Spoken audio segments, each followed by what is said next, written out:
Good evening. I'm Kirsten Fairchilds, and I'll be your results reporter for Community Television of Santa Cruz County's live coverage of Community Decision 2010. We'll be following closely our local races as well as taking a brief look at some national and state races. Who will be the new governor of California? Will Barbara Boxer be returning to the Senate? We will bring you the answers to those questions and more.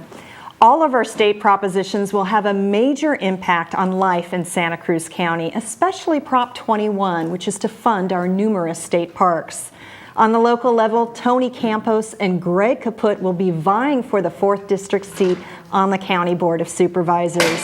In South County, there are several seats on the Watsonville City Council up for grabs, and as usual, there are highly contested seats on the Pajaro Valley School Board as well. Moving northward, we'll be following the Capitola City Council race, as well as the perennially interesting race for Santa Cruz City Council.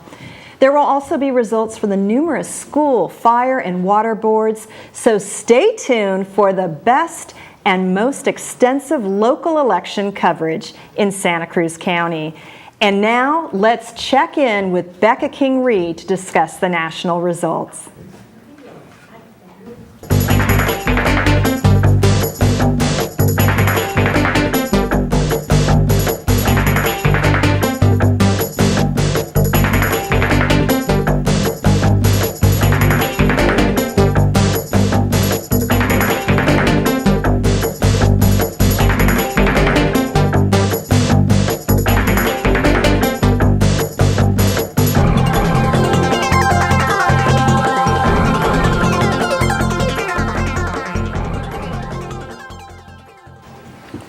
Good evening and welcome to Community Television Election Coverage.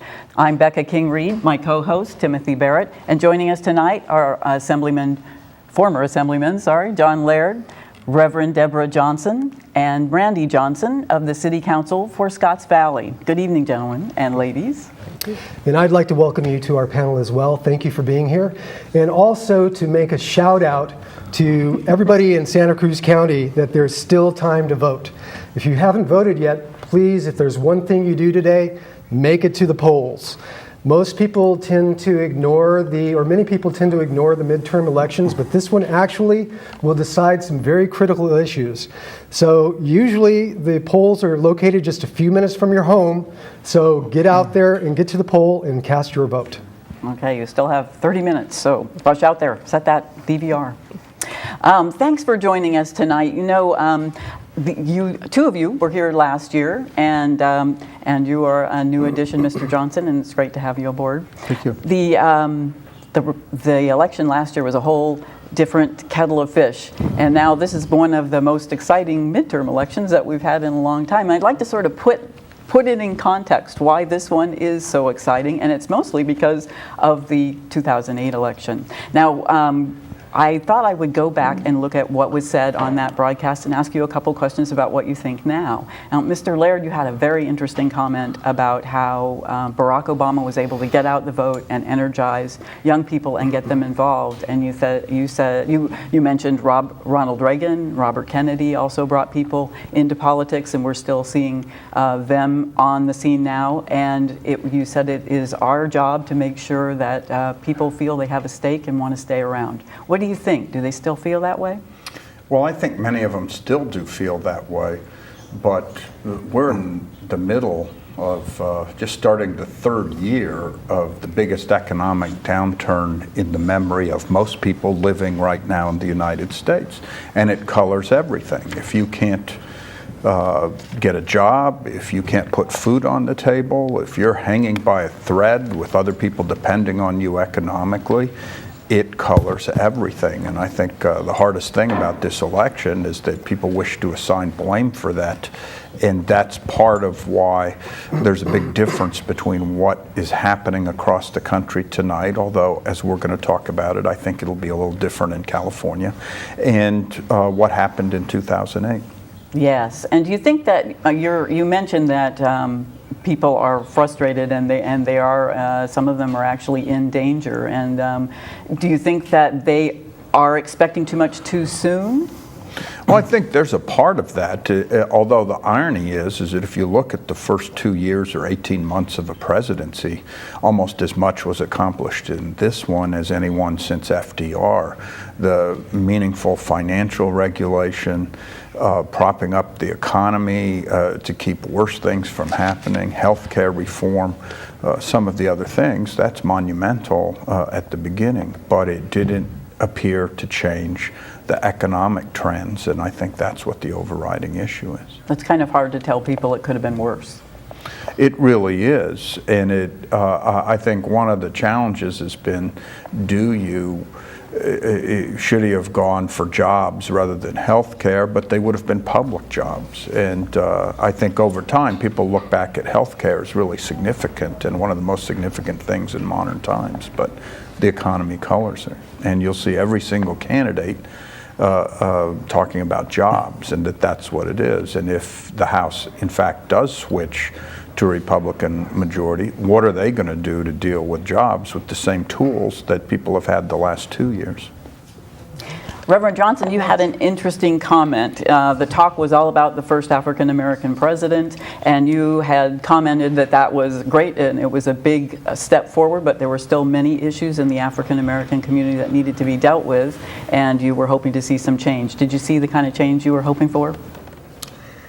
Well, if I can echo John, there hasn't been as much change in the sense of an economic shift, but the change that I have seen in the African American community since Barack Obama's election is a new level of engagement, a different sense of belongingness, and a different level of ownership of the country, and people really stepping up with a higher level of belief, particularly amongst the children and the young adults. And it is really heartening to see, so much so that a phrase has been coined.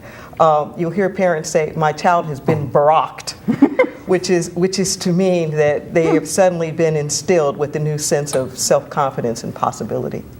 Well, that's what you said last year. Things are possible. Mm-hmm. Well, I'd like to turn now to the race between Barbara Boxer and Carly Fiorina. Obviously, that has great ramifications for Santa Cruz, but well beyond that to California and the nation as a whole. So let's take a look at that. I think we have a couple of campaign ads here to look at. Can we roll those?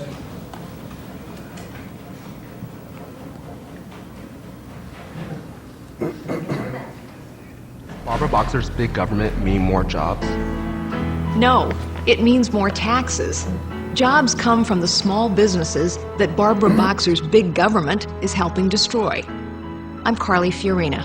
I started as a receptionist and became CEO of Hewlett-Packard. Jobs come from business, not Washington. It's less government that brings more jobs. I'm Carly Fiorina, and I approve this message. As the CEO of HP, Carly Fiorina laid off 30,000 workers. When you're talking about massive layoffs, which we did, perhaps the work needs to be done somewhere else. Fiorina shipped jobs to China. And while Californians lost their jobs, Fiorina tripled her salary, bought $1 million yacht, and 5 corporate jets. I'm proud of what I did at HP. Carly Fiorina, outsourcing jobs out for herself. I'm Barbara Boxer, and I approve this message. Well, as you can see, both of these campaign ads really focus on jobs growth as a major issue in this campaign. Does Barbara Boxer's but they big have government mean wildly more differing jobs? approaches. Fiorina blames the job crisis on so-called big government, whereas Boxer seems to be pointing the finger at corporate profiteering. This is a distinct dichotomy. And so when I look here at Santa Cruz County, I wonder, what really is going to do it? Does slashing government mean more jobs? Or does lack of government oversight and oversight of multinational corporations mean fewer jobs for Santa Cruz County? And since you're a council member in Santa Cruz County, why don't we begin with you? What do you think? Slashing or cutting big government, or cutting oversight of multinational corporations? Well, I don't think I think the engine that really drives the economy are entrepreneurs and small business. And I think if you look at some of the rather large corporations, many of the jobs that they have traditionally provided for the American people have been sent overseas. So there is a dichotomy of, can big government provide the kind of impetus and catalyst that helps the economy along? And on the other hand, you have, I think, kind of a distrust of the large corporations, which routinely ship jobs overseas for their profit. So I think the solution really lies somewhere in the middle of allowing American productivity to really produce the kind of economic engine that it has in the past. And I think that fundamentally in this election, people are kind of moving away from the large government sort of solution and saying, let's go the traditional route. Let's look at jobs being provided by small business. Well, Carly Fiorina doesn't really represent small business. She's coming front to us as a CEO of a major corporation. So I'm not certain that her perspective is really focused on small business, but maybe more towards the multinational corporations. And I might even posit that it was lack of government oversight that led us to this jobs crisis in the financial sector. John, do you have a comment?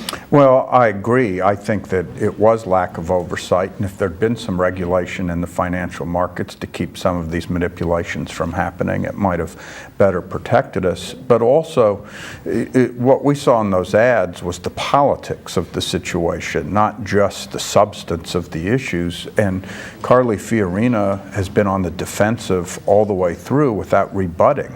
And it's a terrible thing if you're an elected official or a candidate and you allow somebody else to frame the race and you don't respond. And she was in not a winning situation, because the minute she engaged on that issue, she made that the issue. But if she didn't engage, she left it unresponded to, because there was no way to engage on shipping jobs overseas that was a winning way for her. And on the substance, small business is it. But the trouble is that if you look at the state of California, half of what the budget goes for is public education. And if there's been a thing that incents small business, it's good education and turning out the people that will start businesses and be equipped to run them. And so how do you deal with that conundrum? Well, I don't know, but looking at the websites of the two candidates, I'm still left to wonder, because Carly Fiorina's website has 3 paragraphs on jobs growth. 3 paragraphs where she really seems to be focusing on repealing the healthcare reform and restructuring the tax code as the way to bring jobs to California.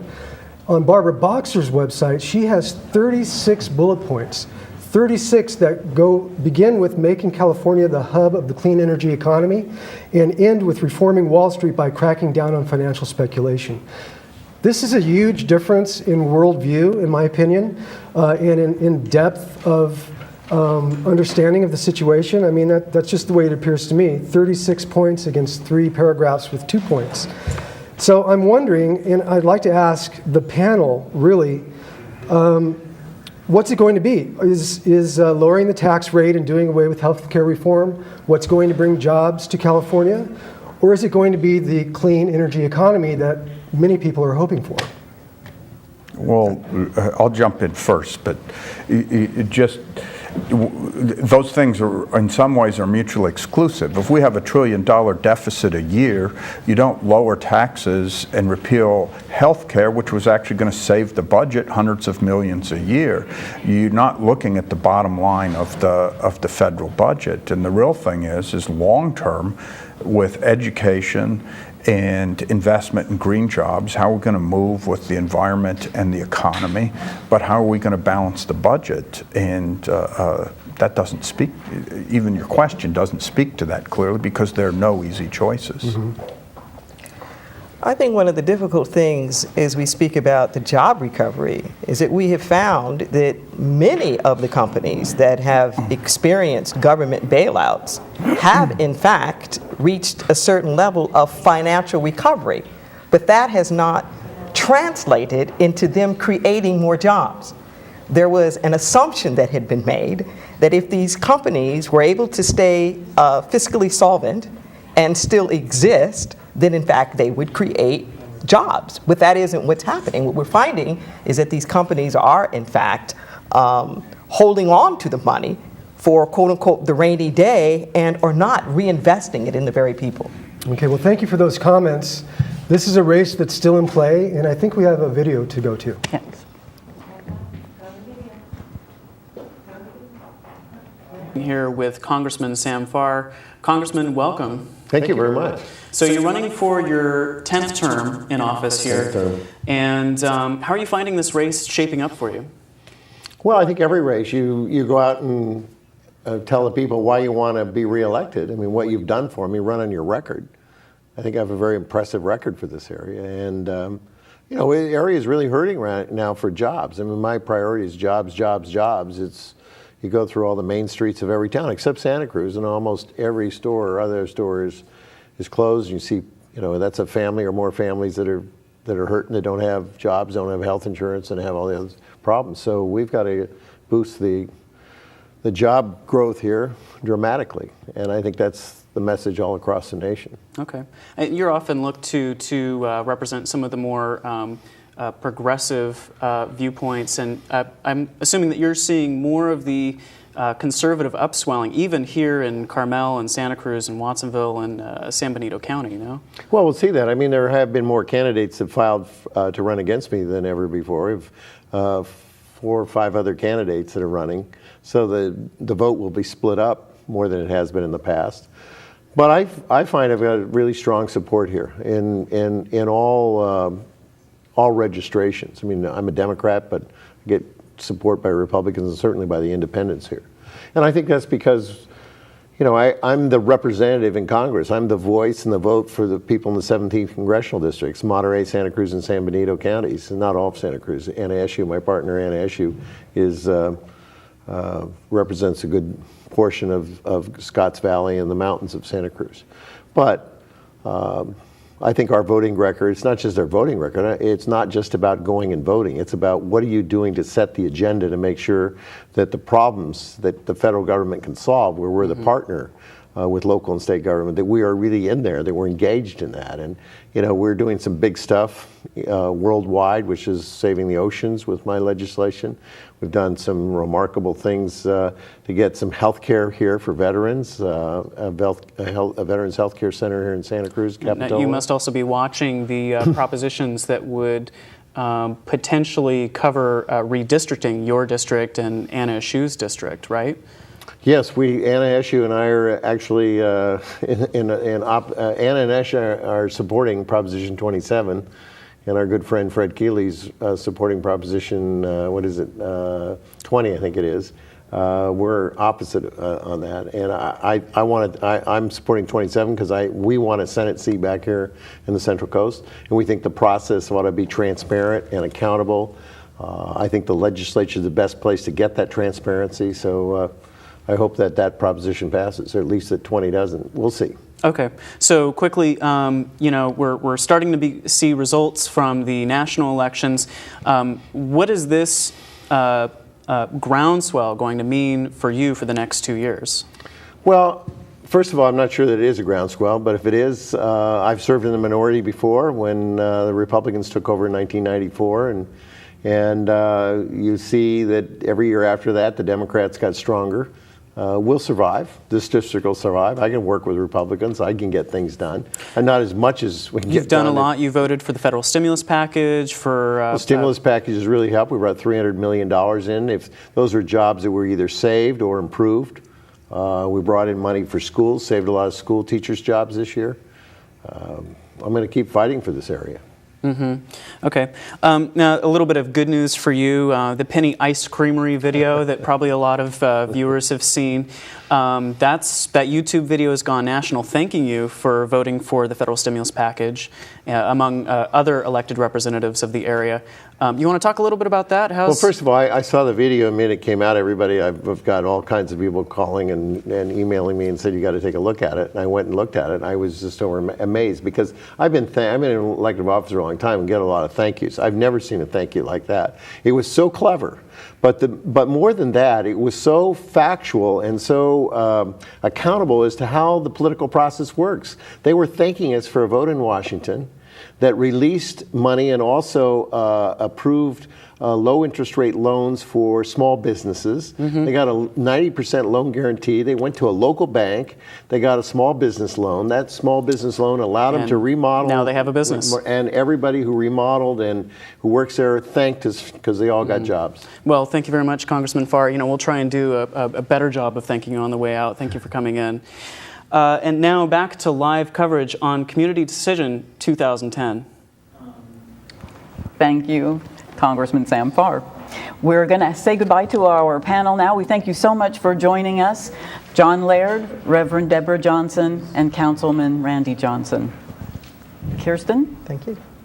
So much, Becca. I'm joined now by Santa Cruz County Treasurer Fred Keeley. Fred, always so glad to have you with us for election night. Thank you very much. Let's talk a little bit about what is going on nationally. We have some preliminary results, and the pundits didn't get it too wrong this time. They certainly didn't. The United States House of Representatives, for the first time in 4 years, has gone back to the Republicans. It had been in their hands since 1994. When Newt Gingrich did a very smart thing, and that was that he nationalized the midterm elections during President Clinton's first term in office. And it was a very smart strategy. The Democrats got the House back a few years ago, and in 2008, of course, the United States Senate, the House, and the White House were all in Democratic control. There was common wisdom, which turned out in this case to be true, that a president's first term, midterm elections tend to have the House go the other way. The party in power, both in the House and in the White House, tend to lose seats in the United States House of Representatives, and that happened tonight. By rather significant numbers, the United States House of Representatives is now a Republican entity. And what I think is significant about that, having served in the California legislature, is that among a large range of differences between the two houses of the legislature in Sacramento and the two houses of the legislature in Washington, D.C., is that in Washington, D.C., it is literally an all or nothing game. There is no power sharing whatsoever. Now what happens is if a Democrat has an idea, they have to wait until they're in power again, even to have a hearing on a piece of legislation. So this is lock, stock, and barrel in the United States House of Representatives, a Republican operation now. And it will be very interesting to see if the split within the Republican Party is profound enough to cause them to either try to heal or that they're going to continue on the national stage to go through their family problems that they have with each other.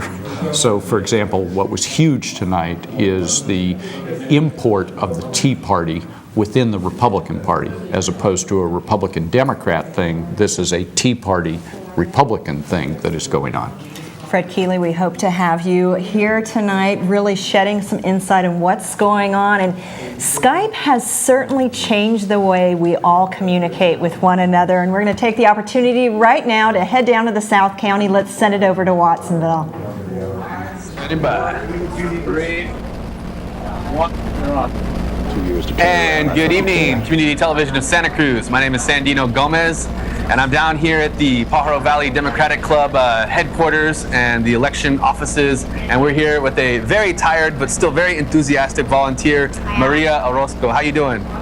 Doing really good. Yeah? Well, I'm excited, I'm enthusiastic about this election, and I know we're gonna take it home. Cool. Who are you working with? Who have you been volunteering with? I've been volunteering with Tony Campos and Daniel Dodge. And why did you pick those two in particular? Because they're amazing. Yeah? And I think I've learned a lot from them both, and it's been an amazing experience. Cool. Is this the first election you've been involved in? Yes, this much, yes. Yeah? What did you find challenging about it? You know what? Not so much this challenging, just like talking to people and really getting them involved and excited about voting and just kind of letting them know the key role that their voice plays in the election. So I think that was definitely the most challenging aspect. Cool. So work. That sounds kind of, I was about to ask you what did you enjoy about the election, but you seem to enjoy the outreach, huh? Yeah. Arguing, huh? Arguing with people. Arguing, okay. People, we could. And definitely giving them a voice. I think that's a fundamental thing that I really enjoyed about working with them both. Cool, cool. What do you think about the future plans? Are you going to run for office yourself, eh? You know what? I'm planning on it. Yeah? I love local politics. Cool. I've been involved in politics for a while, and it's definitely something I would like to look into in the future, 10 years from now or so. Awesome, awesome. Well, you know, thank you so much for coming on. Just tell us a little bit about your experience. We're down here, like I said, at the Pajaro Valley Democratic Club headquarters. Folks are kind of trickling in, already starting to kick off now, but we'll have more coverage from you down here in Watsonville pretty soon.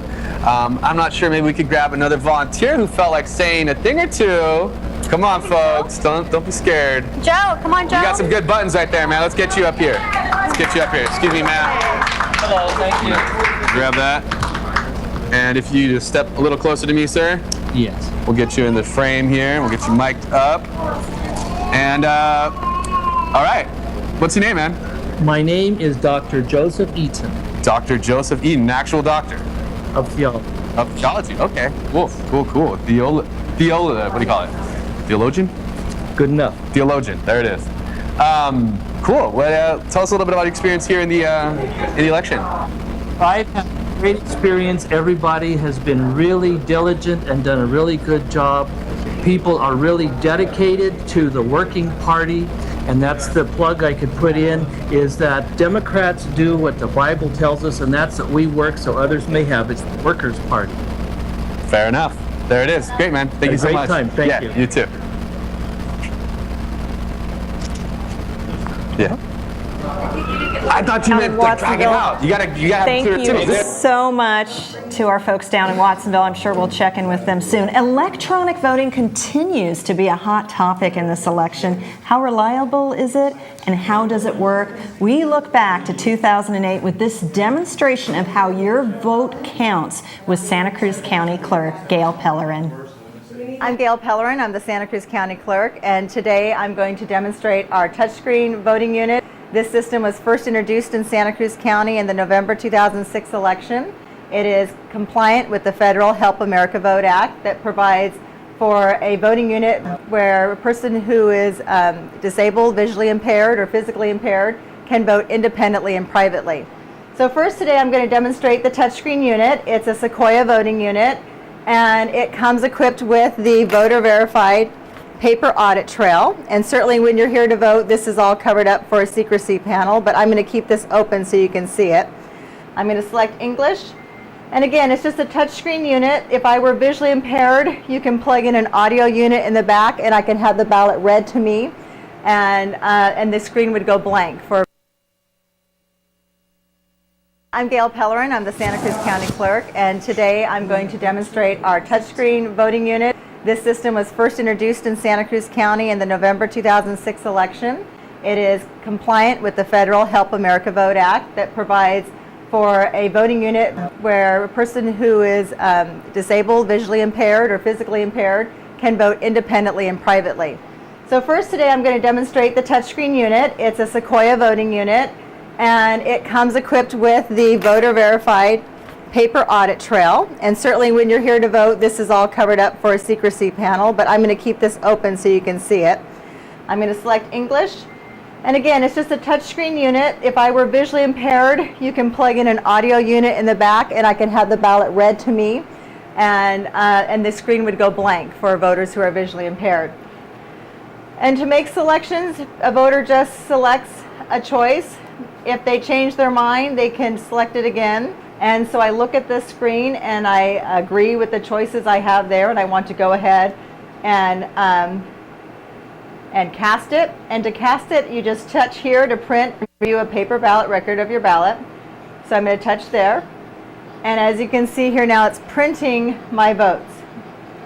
It's contained underneath a glass screen. This is not accessible to the voter nor to the poll worker. It's to be locked in this unit the entire time. And a voter then can look at this voter verified paper and yes, that's correct, and I'm satisfied with my vote. I'll go ahead and cast my ballot. And it tells you it's recording the vote to please wait.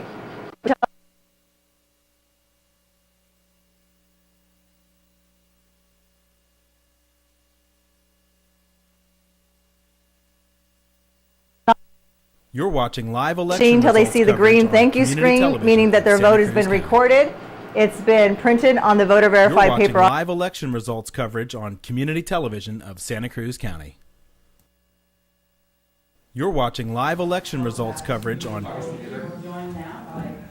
Mariani, who is County Board of Education, and still with us is John Laird, former Assemblyman, and my co-host Timothy Barrett.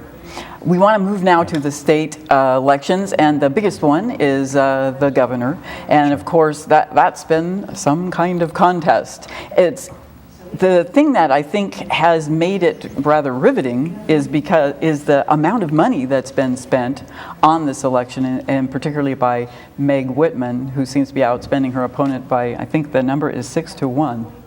And what do you think about, do either of you have an opinion about billionaire bids for offices? Should people be able to spend all their money, if they have billions, on running for an office? Well, the United States Supreme Court said that regardless of what we think, they can do that. They've ruled that money talks, that it's free speech. And I'm sorry they ruled that way. I wish they hadn't, because I believe in merit, and I believe that you ought to have a real fair shot at public office because you earned it, not just because you had more money than your opponent. Although, in an overwhelming majority of the cases where the big bucks have been spent by the billionaires, they have lost. That's correct. And in California in particular, there's Al Checkbook Checky, as he was known on the Democratic side. And then on the Republican side, I believe Huffington yeah. was the other example. So, and of course, we could have had Ross Perot. President Perot, right? So money doesn't always talk the way the billionaires want it to. Why do you think that is? Well, I think that, you see, if Meg Whitman could have connected with the voters, and I'm speaking as if she's not going to pull it off tonight, we still don't know, but her money would have made an incredible difference, but she never seemed to get past the rote sort of talking points or presentation. And, you know, Michael Bloomberg is the perfect example of the person that held the record nationwide in an individual race for personal resources.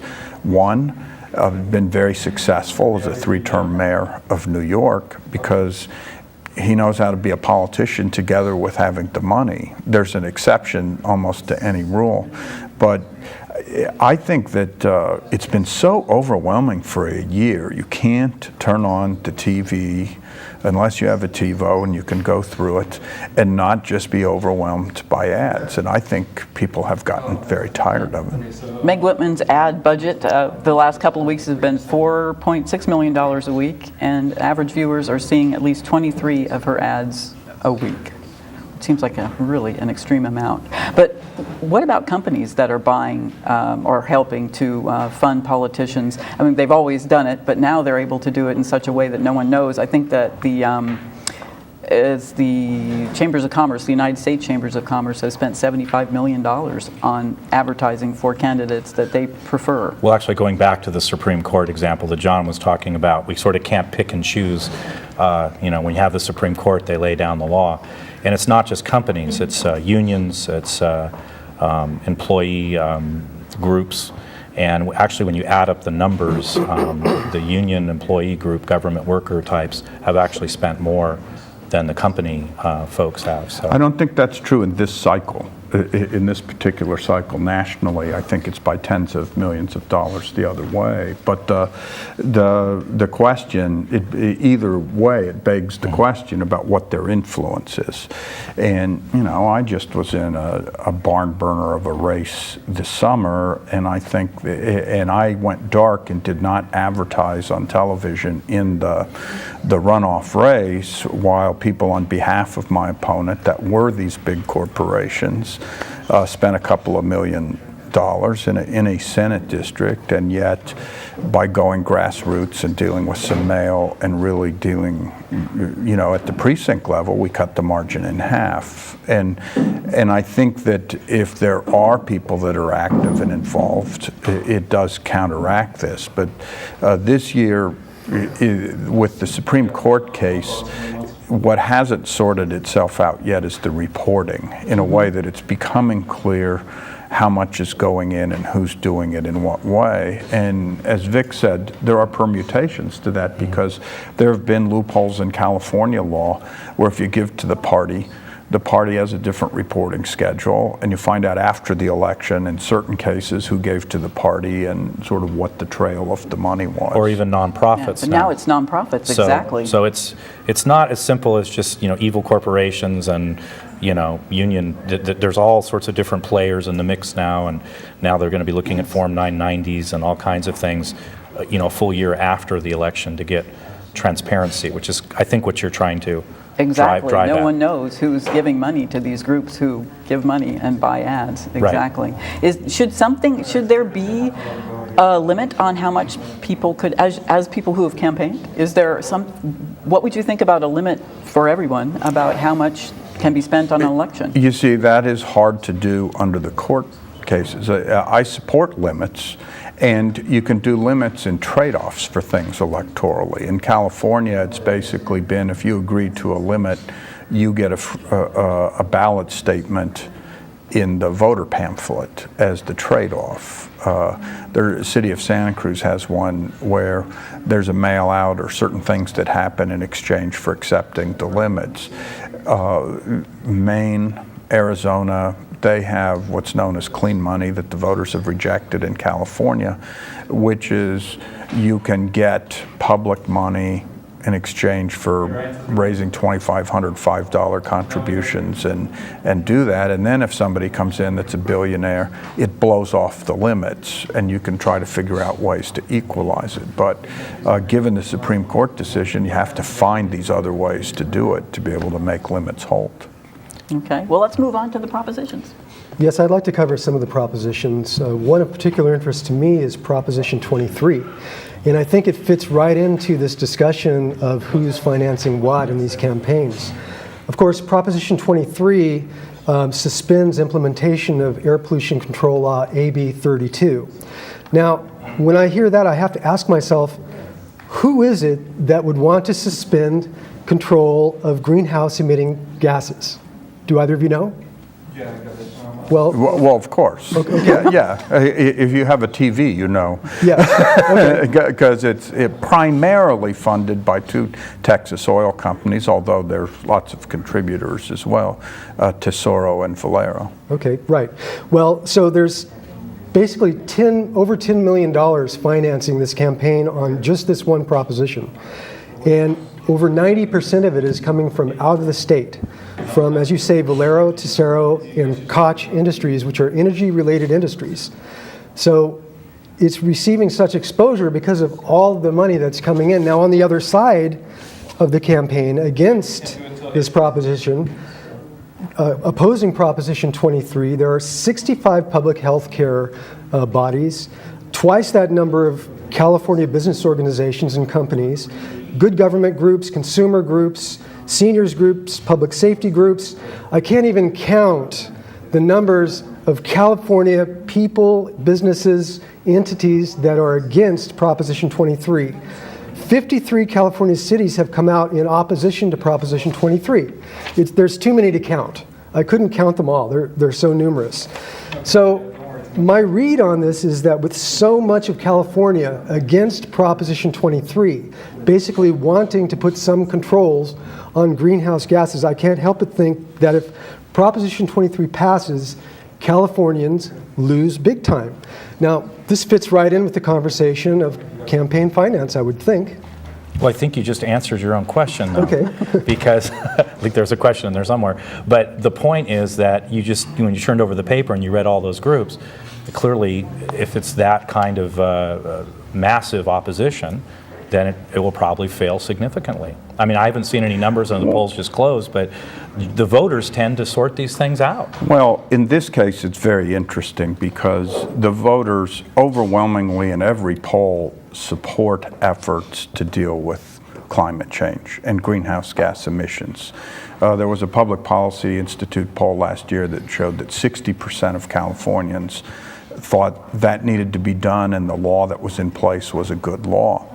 And yet, the one thing is that people that supported the law and opposed 23 still had to go out and raise a monumental amount of money to counter the oil company money. And it's interesting, giving our first panel's discussion on jobs, is that I think the oil companies thought, what's the one rubric we can use to try to get this overturned? And it's like, geez, somehow it's a job killer, and therefore if the unemployment rate is high, it's not until it's low at a certain level that it will come back into effect. And what's in the initiative has only been in effect 3 times in 20 years. So basically, it's a complete suspension.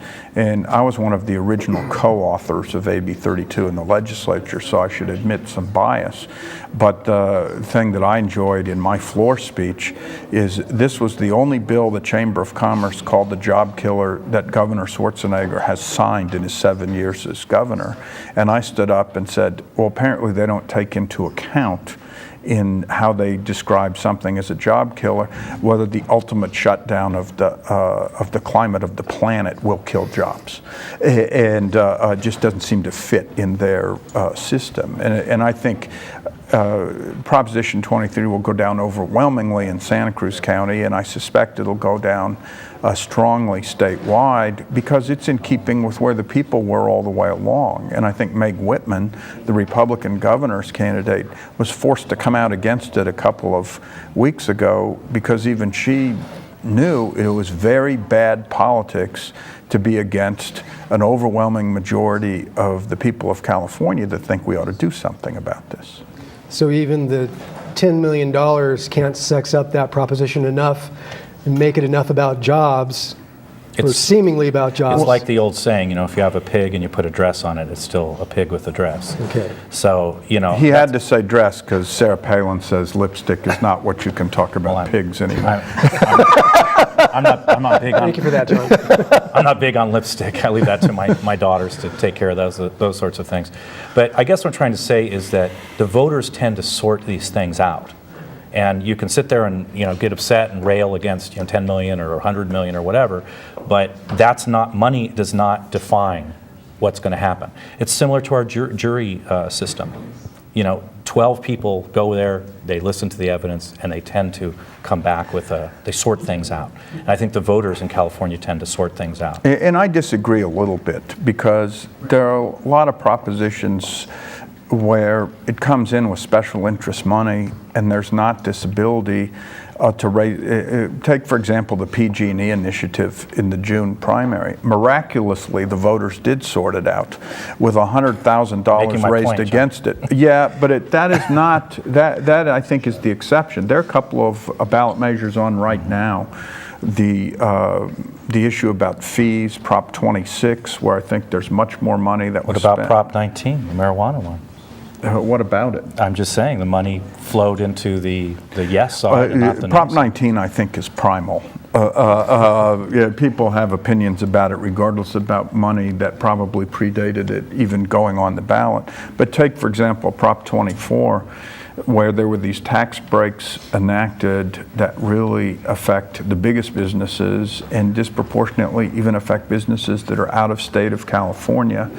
And just by far, the resources that benefit had more money. And I think if people understood this cut schools dramatically, that measure would be passing, and yet money went the other way. I think that is a place where money will truly influence the outcome of a proposition. Prop 24 will pass then as a result of that? No, I'm saying the reverse. The big interests had the money against it. Mm-hmm. And I think the big interest will prevail because that's where the money was. I think there's another factor that maybe is being ignored in this whole discussion, and that is the general mood of the electorate when you have especially a laundry list of initiatives. I can't tell you how many people, and John's probably experienced this as well, when they know you're active in public life, they come to you and they say, what's up with all these propositions? Who are these judges? Why am I voting on a judge? I thought you appointed him, and why yes or no? And I think a lot of times people just at some point get frustrated. and they just figure, I'll just vote no. Well, it's the reason why all these propositions are formulated so yes means no, so that you can vote no and get a yes, and that's why people line it up that way, because they know that will happen. And when I looked at the propositions, it was troubling to me, because I would really like to see 25 pass to have a simple majority budget, and I would really like to see the state park saved with 21, and those two require an affirmative yes vote. And you always worry that the sentiment that Vic just described will be the sentiment the voters have by Election Day. Pox in all their houses, we're just going to go down and vote no. And I think the polls have closed. We don't know the results yet, but I think the odds are good for 25 passing. I think 21 is neck and neck. And yet, if they're defeated, it's because I think people just want to vote no down the line.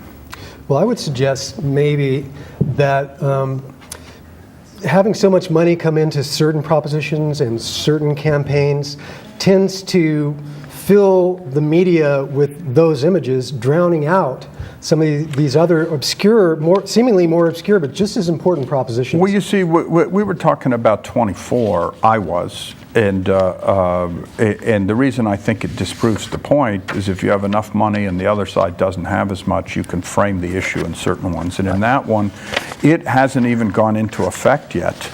And people are calling it a tax increase on these corporations if the measure passes, when they haven't even experienced a tax cut from this tax break yet. And so they have a lot of money that benefits them, and they frame that issue. And you have to have some reasonable amount of money the other way.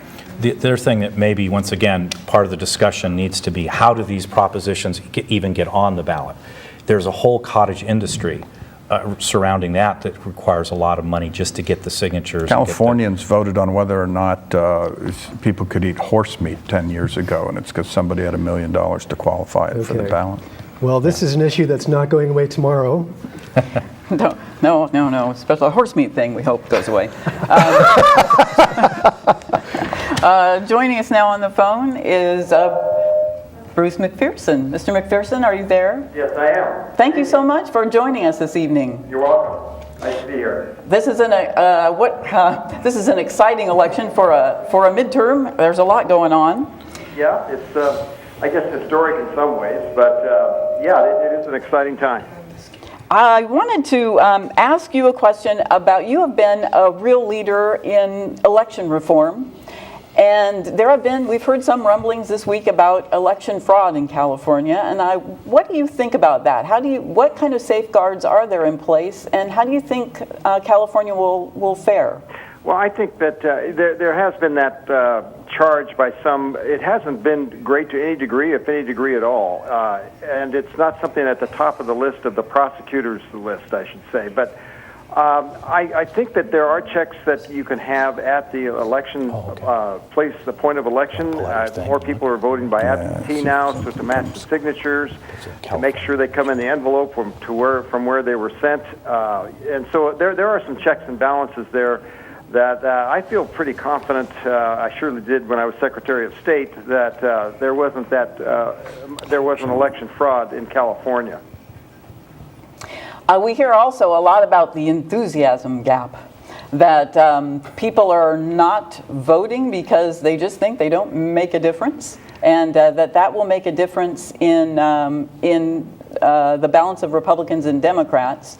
Do you think that that's the case in California? Well, no, the thing that I'm concerned about is, what are there, 16 or 17 million people registered? There's probably about 7 million who are eligible who aren't even registered to vote. So we're not even getting a third of the possible voters to the polls or even have the chance to go there. But then when you just have a small percentage, or sometimes a small percentage vote, but there's more and more people voting all the time now, and I think that is a good sign. Listen, I think that we should do whatever we can to encourage people to vote. It begins at home. It begins in the classroom about the importance of it. And I'm really disappointed when we have low turnouts, but I think that we're going to have a pretty good turnout in California this year, as we have for the last couple of years. And I think that what's something that's interesting, though, is about in the makeup of who is registered. The fastest growing party in California is no party at all. They've had enough of Republicans or Democrats, and they're going to be declined to states, and they're always the one that everybody targets when it gets down to the final minutes of an election day. Yes, everyone.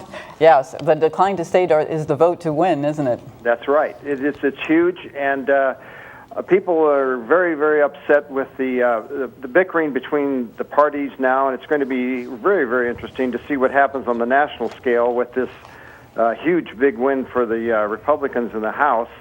And the moderate Democrats having lost, you're going to have a more liberal Democrat caucus and a more conservative Republican caucus probably. And to bring these people together is going to be take some real craftsmanship, I think. Well, interesting that you would mention that, because you are someone who is really known to be a consensus builder and someone who reaches across the aisle. If you were going to the U.S. Senate or House of Representatives now, what would your plan B? How would you get cooperation? Well, I don't know. When I was there in the state legislature, I communicated with, and one-on-one at times, with my own caucus members, but also with other people in the other party, too. So I think there's got to be some real sincere communications between the memberships of each party, and also that I think that it would be a real big thing if President Obama invites Mr. Boehner to his office and sits down and has a chat right away. I think it'd be very symbolic, especially with some of the comments that he's made, the president's made recently. I think we need to show that we're going to try to get some things done together and do it right away. You know, it's interesting you bring up Mr. Boehner. He's a pretty buttoned-up guy and very disciplined, and some of the new people coming into Congress, the Tea Party candidates, seem like a little bit like wild cards. Do you think that they will get in line, or will he be able to lead them? Yeah, I think so. I mean, there's the Tea Party was really founded because Republicans didn't do the job many people thought they were going to do when they had the majorities in both houses. But they also need a reality check as well, that they haven't won everything. They've lost in Delaware and a few other places. It appears they may as well. I'm talking about Senate seats.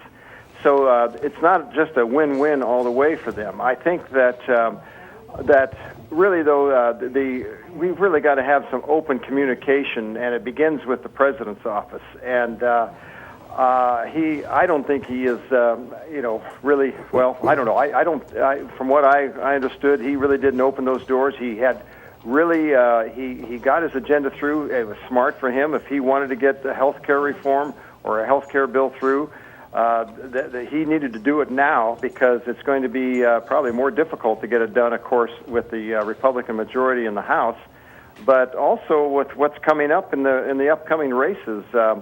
I believe next year and 2 years, in the Senate, I think the Democrats have to defend 24 seats, and I think it's 10 or less for the Republicans. So it's going to be, he's going to have to work with the Republicans, and I think he just needs to extend a visible, not so much an olive branch, but a communications branch that we're going to listen to what you have to say. And I think Mr. Boehner will.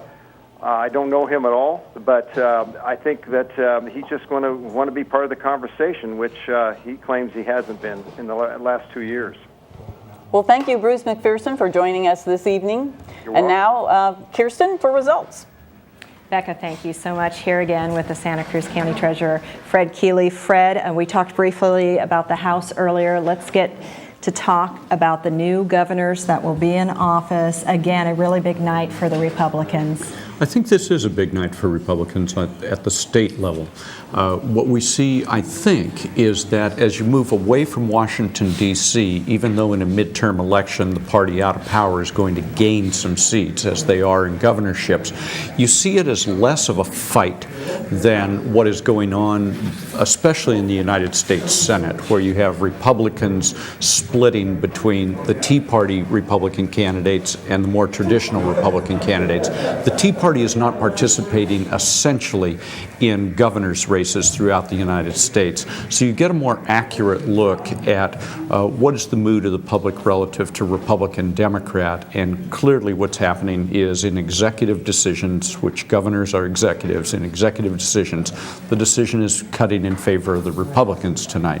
I think what will be interesting to watch as the evening goes on and then tomorrow morning and on is, will there in fact be a tension between the Tea Party Republicans who have had a successful insurgency into the United States House of Representatives and quite profoundly in the United States Senate in the person of Senator-elect Ron Paul, who is making a very clear statement on behalf of the Tea Party by getting elected to the United States Senate. And that would be Rand Paul, not Ron Paul.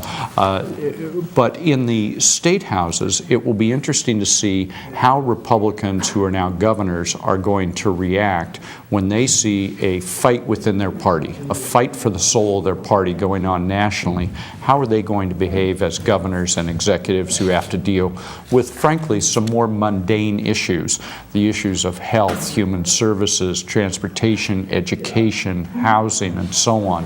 Those are really issues that get handled at the state level and then even more devolved to cities and counties in every community in the United States. It'll be interesting to see if these newly minted Republican governors feel that in their state, with their local pressures, with their local issues, whether they can in fact govern essentially as traditional Republicans, or they feel a need to go even further out to the right in order to ameliorate or calm down or address or play to the more extreme elements of their own party. Because what's disturbing, if you're a Republican, I suspect, if you're a traditional Republican, is that there is very clearly a fight for the heart of the Republican Party, and that fight doesn't end tonight. It largely started tonight. For example, if you're Barack Obama and look at this, you're not happy that you lost the House. You're not happy that Rand Paul got elected to the Senate. You're not happy that some governorships have gone Republican. But there is the Bill Clinton way to look at this, which is now that they're in power in certain parts of the political apparatus, certainly in Washington, D.C., and as the Republicans are in power in some of these state houses, now they have an obligation to govern. And it is very different. Campaigning and governing are entirely different enterprises. So Barack Obama, I suspect, is looking at this and saying, if these folks mean what they say, then we're going to have a very interesting time with each other, figuring out how we're going to govern. I think that's true in these governor's races. The governor's races have tended tonight to, on the toss-up states, to go to Republicans. Now they're going to have the obligation to govern with either a legislature of their own party or a legislature not of their own party. When we get to California tonight, I suspect what will happen is Jerry Brown will win. Jerry Brown will then be a Democratic governor with both houses of the California legislature firmly in the hands of Democrats. That's going to be a very different and interesting thing to do, because what happens is California will again be the earthworks against this tide of Republican victories going on in the nation. Jerry Brown is going to win tonight, I suspect, and win rather handily. Jerry Brown is then going to say, look, in California we're going to do it different.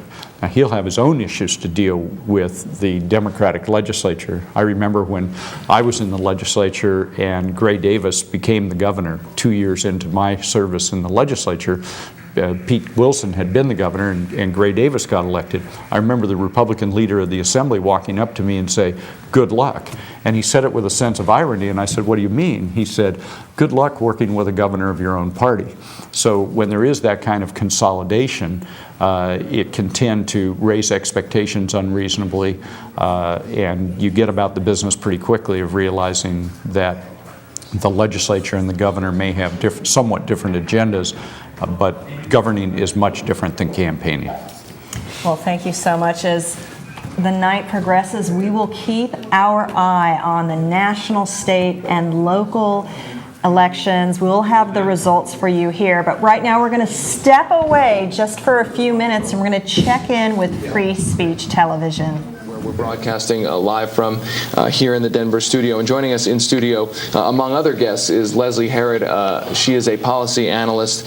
She works and has been working in Colorado as a policy analyst for over 15 years. She lives here in Denver. And we were discussing off air, and we'll discuss it right here on air, the issue of sexual orientation. It has come up in our U.S. Senate race. It's obviously a national issue with Don't Ask, Don't Tell on the national agenda right now, being debated back and forth. First and foremost, let's talk about how it affected the Colorado U.S. Senate race, which could affect the entire complexion of the U.S. Senate. You had Ken Buck on national television, I think it was in the last 10 days of the race, effectively going on national television and saying that sexual orientation is a choice. This roiled the race, at least in the media. Do you think it had an effect on the voting here in Colorado, a real effect in a close race that could affect the entire Senate race? I definitely think it had an effect on the race here in Colorado. His words definitely outraged many in the LGBT community, as well as many of our progressives across the state. And a lot of folks really wanted to get out and make a statement that they don't agree with what he was saying, that they don't believe it's a choice. But quite frankly, that's not the biggest issue facing our state. And it really shouldn't be the biggest issue being dealt with in this election. We need to talk about jobs, we need to talk about safety, we need to talk about our kids and our schools, and not comparing homosexuality to alcoholism. Do you think that the Republicans, I mean, they're always trying to sort of segregate and separate out these issues, right? There's the economy, there's jobs, and then there's quote unquote social issues. And there has been this effort, I think, among Republicans I mean, it's been a deliberate effort. Do you think that through the Don't Ask, Don't Tell issue being on the national agenda, they have been successful in doing that? Or does this election represent a moment where perhaps they haven't been as successful as they have been in the past? Right. I think the latter. I think that it's showing that it's not as successful of an issue. I mean, again, people are worried about jobs. Don't Ask, Don't Tell is very important for the LGBT community and for the military and for our nation. But it's not that hot button issue that will really drive folks to the polls or that will really turn an election. So I think that shows how the Republicans aren't as effective with that messaging right now, and how our country is shifting and looking at what's really important to us. It's obviously going to be a huge issue. There was a new court decision today on it. I'm sure there's going to be court decisions later on this issue.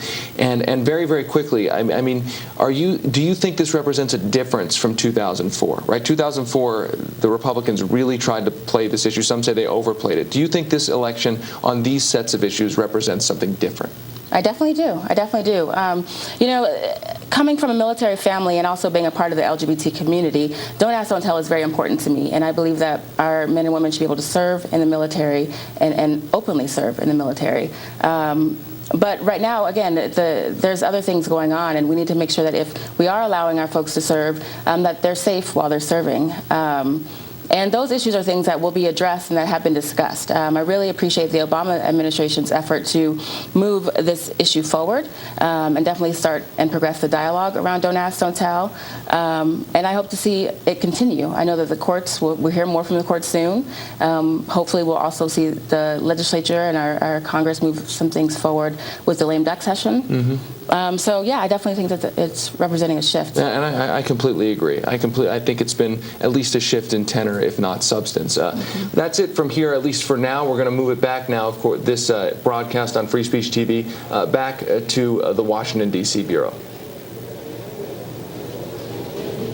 I'm Mark Steiner with Tom Hartman here at Busboys and Poets in the Langston Room. And, of course, we have with us now Norman Solomon. Norman, good to have you with us. Thank you.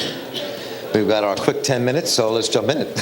Yeah. I want to ask you both a question. Something you raised at the very end of our last conversation, when I said I thought that part of it had to do with the failure here had to do with progressives and others in America not pushing Barack Obama. And you said that sounds like blaming the victim. Yeah. I'd like to throw that out a little. She shouldn't have worn that dress. Yeah, it's No, we got out, we got Barack Obama elected. We thought that Barack Obama was going to be a progressive, but let me toss that to Norman. Yeah, it's a paradox because there was this story, not apocryphal, and I told it in 08, Roosevelt comes in, progressives say we want this, he said make me do it, and that's sort of been turned around to say, well, we failed to make them do it.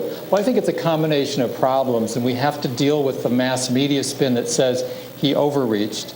And we know as progressives that he underreached. He underreached in fighting foreclosures, he underreached fighting unemployment, he underreached protecting the environment, and we could go on and on. So we have a challenge to organize. And, people, myself included, who are progressives, find it a lot easier to talk, to write, to hold events. Organizing at the grassroots is much tougher. It's essential that we do that and do it methodically. There's another distinction I think that needs to be drawn that isn't often enough, and that is that the person at the core of the New Deal was not Franklin Roosevelt. It was Frances Perkins. One of Roosevelt's first appointments was as Secretary of Labor, and Frances Perkins was the first woman to be in that position, and she pushed through essentially the New Deal. I mean, she's in some ways shoved it down his throat. She got the was it the CCC or the WPA? The CCC was the first one. It was in his first 2 weeks in office. I mean, everybody's saying, Roosevelt took a long time. People had to push him. He had to make it. No, I'm sorry. This is 2 weeks into office. He had tens of thousands of people out there planting trees because Frances Perkins was, saying, damn it, you're going to do this. And she had Eleanor's help on this. Well, to a large extent, you choose your advisors and you choose your advice. Well, and that's the point. And Obama chose Rahm Emanuel and Lawrence Summers and, basically the old Bill Clinton crowd. And gee, what a surprise. We got the Bill Clinton presidency for 2 years. And the challenge for progressives is we need to do the two responsibilities. We need to fight the right. All progressives should do that. And we need to push for progressive policies. The first puts us in conflict with Republicans. The second has to put us in creative conflict with this administration. Yeah, and which leads to number 3, which is we need to push this administration. We need to push the Obama administration to now replace Rahm Emanuel and Summers with appropriate, more progressive people. But that's exactly it. Big thanks to Fred Keeley for joining us. As the vote shows, opinions are not always predictable. It's especially true here in Santa Cruz County, where that diversity is part of our strength. Correspondent Jessica Vo went to Pacific Avenue to see what the voters are thinking.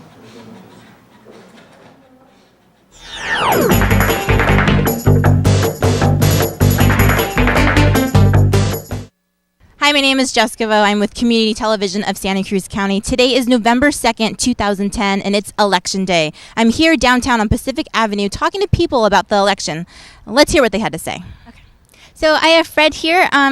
With the media trivializing lately on the amount of years one has acting as a professional politician, how do you feel about having a political novice run California?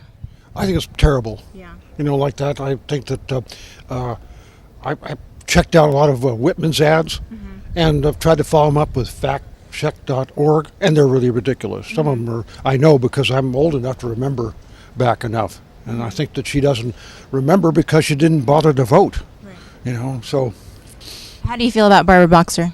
How do you feel about what? Barbara Boxer. Barbara Boxer I'm going to vote for, but very reluctantly. Because I think that I didn't like her ads criticizing Carly because of foreign trade. I think foreign trade is essential, and it actually increases employment. I actually called her office and told her that. I was thinking about peace and freedom, but I will probably vote for Boxer. Okay, so I have Jacques here. He just voted. I'm going to ask you a question. When it comes to determining how you will vote, do you normally vote for the candidate's position on the issue or the candidate's party he's affiliated with? Usually the latter. Usually I vote party lines, usually. And why is that? Well, right now in the political history of this country, we're blessed with a situation where there is a clear line of demarcation between one party and the other. So this is a very good time to vote party lines. This particular vote is different for me. It's a restraining order. Okay, it's beyond party lines. I'm not especially happy with the Republican Party. I have voted mostly Republican on this election, simply because I want to stop the damage that the Democratic majority in Congress and President Obama have created. There's a lot of news about Prop 19, of course, the Regulate and Tax Cannabis Act of 2010. It claims that it's going to generate billions of dollars for the state of California. However, opponents say that public health and safety costs will rise. What's your opinion about the situation? I think that, well, I actually have, I'm of two minds of that. One is we have alcohol, which makes people, some people angry and want to fight and drive their cars badly and kill people. So if we've already got alcohol out there on the streets and we're taxing that, then, you know, marijuana is a lot less dangerous, I think, than alcohol. That said, I think that marijuana will become a commodity. And a commodity will eventually become taken over by corporations, just like all the other commodities out there. And right now, the way it is, we have local growers who are making pretty good dollar selling to medical dispensaries. If this gets passed, my concern, and I voted for it, but my concern is that once it becomes mainstream and legalized, that it'll be commodified and it'll be taken up by Monsanto and by big corporations, and then all of a sudden, you know, we've got you know, the little guys getting pushed out, and you know, the corporate thing is what concerns me about that. Oh. So I'm Jessica Vo here. We are with Community Decision 2010, and I have Emery Hudson here. We have live coverage in Watsonville with Sandino Gomez, but Emery here has a little rundown of what's going on in Watsonville. Well, thanks, Jessica. And yes, we are live. So in Watsonville, we're going to be talking with Sandino Gomez and his guests. We have a couple of interesting races down there. We have the County Board of Supervisors race with Watsonville City Council member Tony Caput and longtime supervisor Greg Caput and longtime supervisor Tony Campos. We have a couple of Watsonville City Council races also. We have Districts 4, 5, and 7 is unopposed with Nancy Bilisich. And we'll be talking with, well, I'm not even sure who we have down there, but maybe we should go take a look. Sure. Sandino? Okay, ready? Mic check. Okay, let us know when. Okay. You're right. We're live. Good evening. My name is Raven, and I'm here at the Santa Cruz County Democratic Headquarters in Watsonville, California. I am here tonight with Daniel Dodge, who is a candidate for Watsonville City Council, District 5. Daniel, how do you feel about your campaign? Thank you, Raven. Very well. We really worked hard. We really started early. We had great volunteers. We had a lot of positive energy, and we were able to focus in on our goal and turn out voters in our district. So we feel really good. And what challenges, if any, have you encountered during this campaign? Well, you know, running a political campaign at a grassroots level encounters a lot of different problems that people unforesee. A lot of the challenges we had was knowing that our opponent and his supporters could drop big money on us anytime, so we had to be prepared for it by going out and doing the work that we needed to be able to do and talking to voters. And it actually excited us, and it was a good challenge for us to push us forward. Great job. What are some of the issues you will focus on as an elected official? Well, I think it's really important that we pull up the huaraches real quick and start talking about economic development and how we can really change the landscape here in Watsonville to be able to find employment and work for our young people, our people who need to be trained, and become the kind of green technology center here in Santa Cruz County. Sounds amazing. And would you like to say anything in closing? Well, I would really love to say thank you to everybody that supported me over the years. It's been a long journey that my family and I have been through since the early 80s. I was able to be touched by Joaquin Avila, Willie Velasquez, Joaquin Avila, Valdez, and Willie Velasquez, some of the voters. To be able to believe in district elections, be active, Many changes here in Watsonville, trials, tribulations, earthquakes, floods, and we're still all here. I'm really excited that a lot of young people came out to work with me, and I really want to give a moment to be able to think of all those who aren't here anymore that started this journey with me, like Walter Rodriguez, Cruz Gomez, Ray Hill, a lot of other folks in the community aren't here anymore. I carry them with me every day of my life. Thank you, Daniel. Thank you very much. Thank you so much, and good luck on the candidates. And love forward to seeing you again. Thank you. Good luck on the election.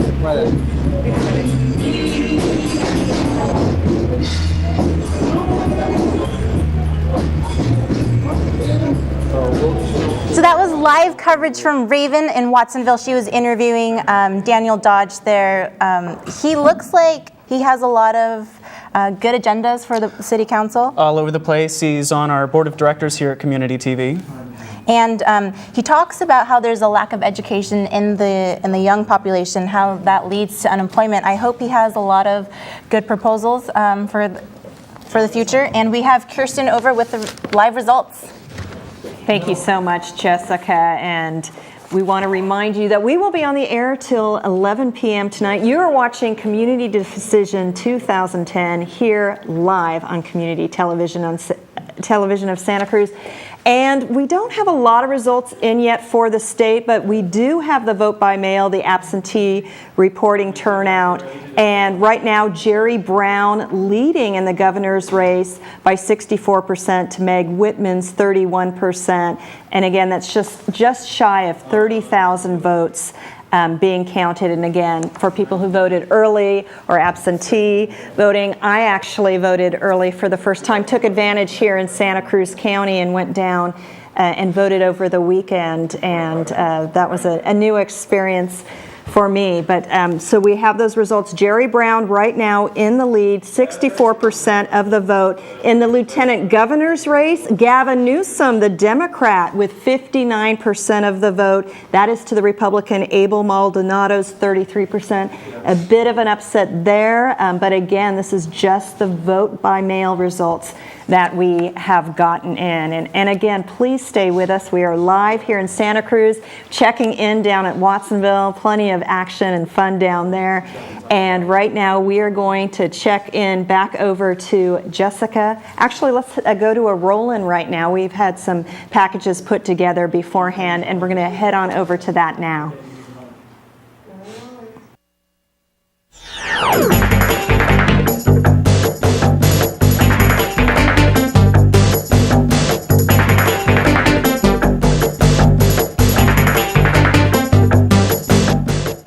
So tell us a little bit about Proposition 21. Why did you get involved, and how did you first get involved? Well, I first got involved because this is a proposal I made in 2008 legislatively. And at the time, I was budget chair, and as part of the budget process, I proposed that everyone get an increase annually on their vehicle license fee. And at the same time, if they have a California non-commercial license plate, they get in free to state parks.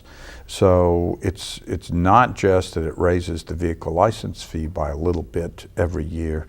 Everybody would get something for it. So it privately polled in 2008 at 73%. Wow. People really, this was before the economic crash. People really liked it. And the overall global problem has been that the voters love state parks. They voted 3 or 4 park acquisition bond acts, the largest ones in the country in.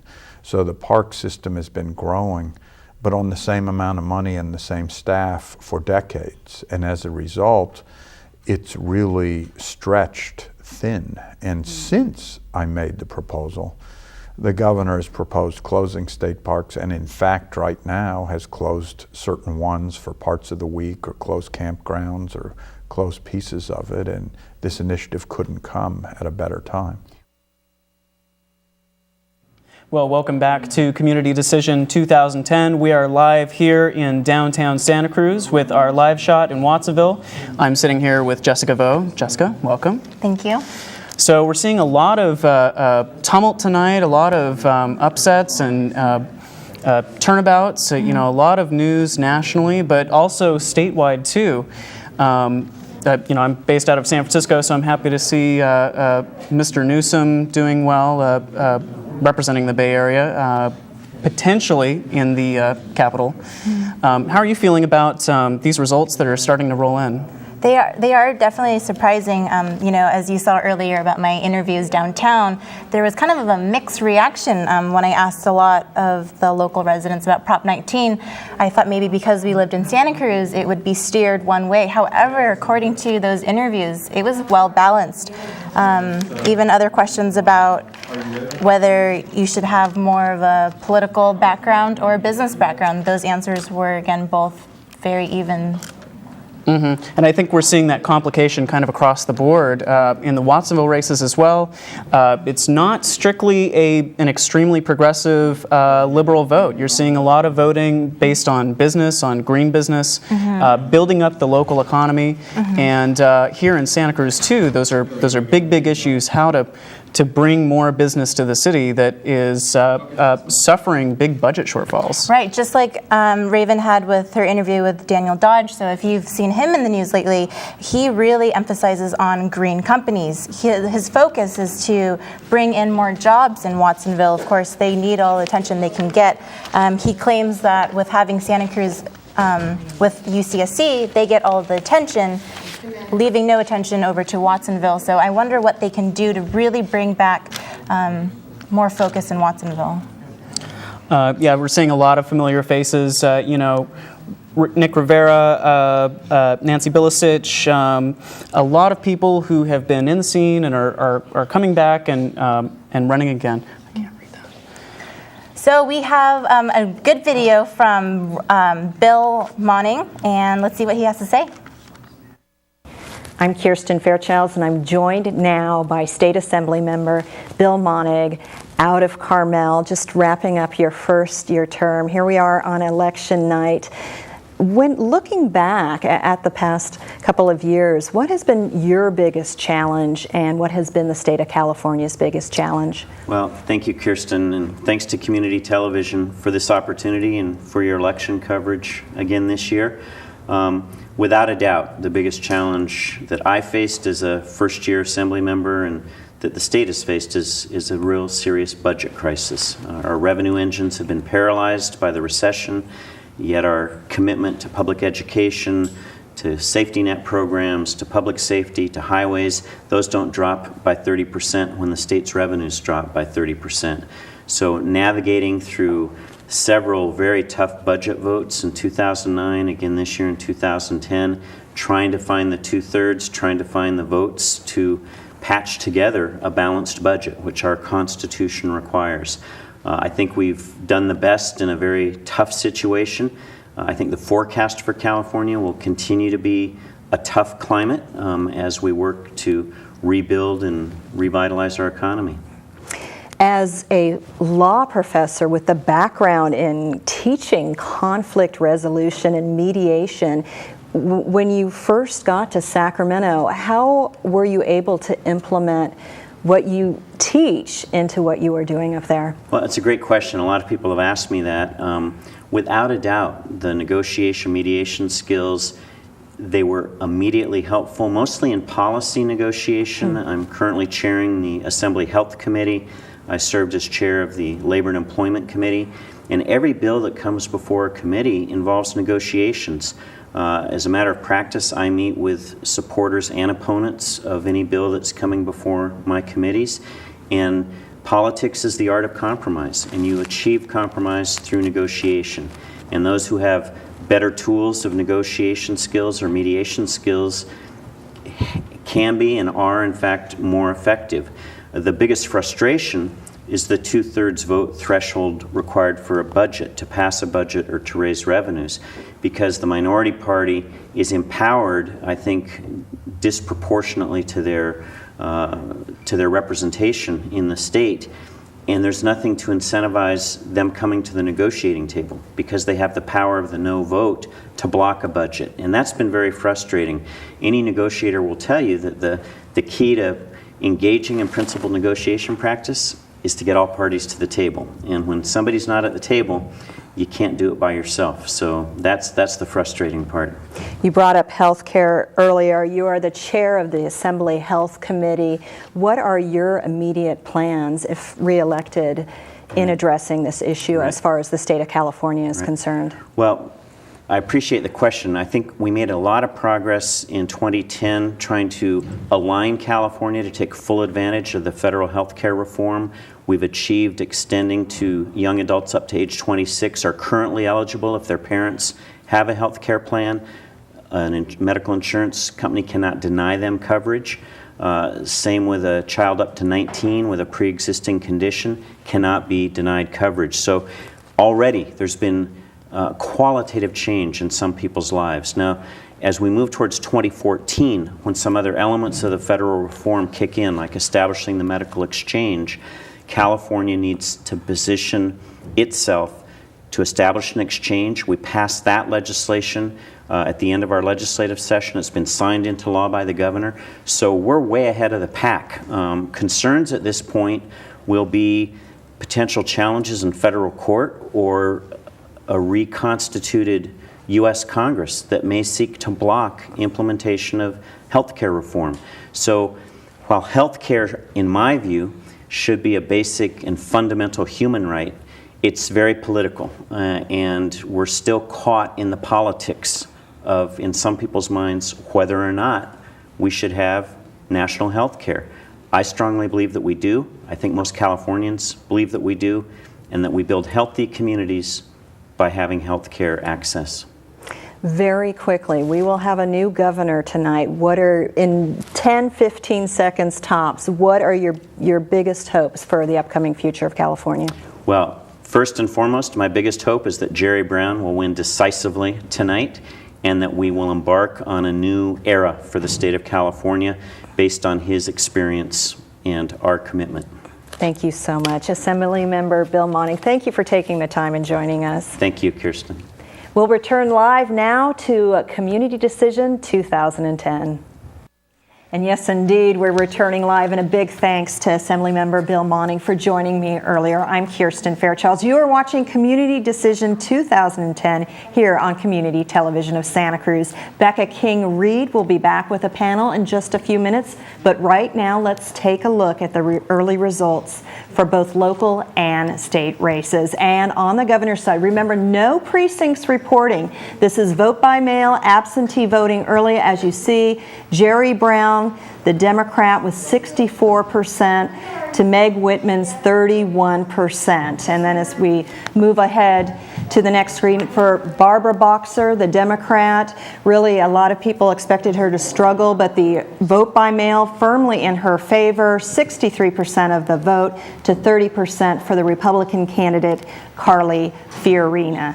And for the U.S. Congress, the 14th District, Anna G. Eshoo, the Democrat, 62.80%. The Republican, Dave Chapman, at 33.13%. You see the vote count there. Again, just want to reiterate, this is the vote by mail absentee voting that has already been counted. The 17th District, Sam Farr, we heard from him earlier on this broadcast. The Democrat, the incumbent, with 70%, just over 70% of the vote, to the Republican, Jeff Taylor, with just over 26% of the vote. The State Assembly, 27th District, as we just checked in with my conversation with the Assembly member, the incumbent Bill Monning, the law instructor from Carmel, with just over 66% of the vote, to the Republican candidate Linda Ellie Black here from Santa Cruz County. Spent a lot of time campaigning at the farmer markets here in this county, and right now she is trailing the incumbent from Carmel, Bill Monning. State Assembly, 28th District, the Democrat Luis Alejo, just under 60%, and leading the Republican candidate, that's Robert Bernofsky. So right now, firmly the Democrats here with at least the vote by mail, the absentee votes that have been tallied. A big night in California for the Democrats thus far, but as we all know, plenty of time left to go. County Supervisor, 4th District. This is a nonpartisan race. Greg Kaput with 52.15% of the vote over Tony Campos, and a lot of people are keeping their eye on this race. Tony Campos, very popular in Santa Cruz County. Greg Kaput, we see them right now, a very close race, and we will keep our eye on this one as we will for the entire state. Michael Termini, Stephanie Harlan, Sam Story, Robert Bob Bagun, all vying for seats on the City Council of Capitola. And you see how close it is, especially between Stephanie Harlan and Sam Story. Very little separating them. And I expect a lot of these city council races to be very close. And as we head on over and take a look at the Santa Cruz City Council, Hillary Bryant, Lynn Robinson, David Terrazaz, very close, all with more than 20% of the vote. And then coming behind them, Kevin Moon, Rob Pomerantz, David Foster, Stephen Plaish, and Gus Ceballos, and even some write-in votes there. But again, the council race is very close in this county, and for the Watsonville, William Bill Neighbors, the only candidate, write-in candidates capturing right now 5% of the vote, but as you can see, William Bill Neighbors. And for the lieutenant governor race, we spoke about this a little earlier. The Democrat, the mayor of San Francisco, Gavin Newsom, perhaps riding a giant's high, I'm not sure, but the Republican candidate, Abel Maldonado, currently holding the position, trailing here in these absentee votes. Newsom with 59%. Secretary of State, if we can move ahead to Deborah Bowen, the incumbent, with 64%. And the Republican challenger from Southern California, Damon Dunn, the former professional football player, trailing to Deborah Bowen here in the absentee voting. And again, no precincts reporting at this point, but we will get you that information when we have it. The Democrat John Chang for state controller seems to be firmly in control at this point with the absentee voters, leading the Republican Tony Strickland, and then the state treasurer, the Democrat Bill Lockyer, with more than 66% of the vote, leading the Republican candidate Mimi Walters. And again, thank you for joining us for Community Decision 2010. We're live here in downtown Santa Cruz, and we will be on the air till 11 p.m. tonight. You are watching the best and the most extensive coverage of the elections here in Santa Cruz County. Now we're going to head over to our main set and check in with Becca King-Reed. Becca. Thank you, Kirsten. Joining me now, Cynthia Matthews and Ryan Coonerty, very familiar faces around town, and we're going to get their take on some of these state propositions. And the first one that seems to strike the most interest among local government officials is 22. Let's talk a little bit about what it would mean to you, that proposition, if that proposition were to pass. If the proposition passes, it gives us a little bit of protection. Over the last 10 to 15 years, the state has literally come in and just stolen local revenues. This is not revenues that they get to decide how to distribute. This is money that's meant to come to us through either sales tax or property tax, redevelopment money, gas tax, and they take it because they can either raise taxes or cut services. And so they basically force governments who have to balance their budgets every year to do that. And Cynthia's been working very hard on this measure to get a yes vote, and should be happy with some of the early results. Very much so.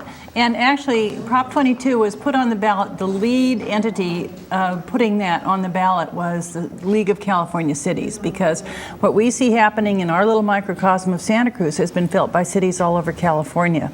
As Ryan said, over the decade, the state has just, in a desperate effort to try and balance their budget, which is utterly dysfunctional, they have just taken money from local governments, local districts, fire districts, libraries. It's quite a broad range. Transit districts. and it has never made the front page. It's silent. And people say, well, why are things being cut here? Why do we need to raise taxes again?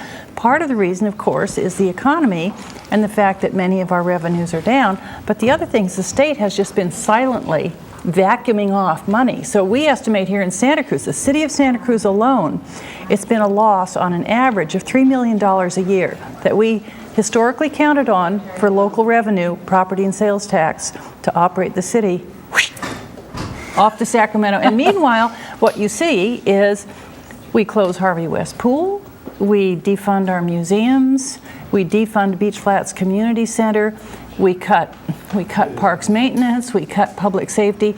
So those things are really felt at the local level. So a few years ago, we put on the ballot Prop 1A, and we thought that was going to protect us from the state takeaways. It turns out there were loopholes, promises that the governor made. They said, oh, well, we'll never touch that. That's protected by law. All of a sudden, they did go after it. So this, Prop 22, was put on the ballot by the League of California Cities and other entities to provide further protection for our local money so we can deliver local services. So it appears in the very early results to be leading, and that's very encouraging to us. Now they say that they'll pay that money back with interest.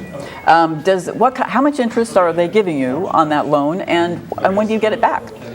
That's part of the problem is while they may pay us back with interest, we have no guarantee of when they pay us back, in what increments. And when we have to do annual budgeting, and cities, unlike the state or the federal government, have to balance their budget every year to the number.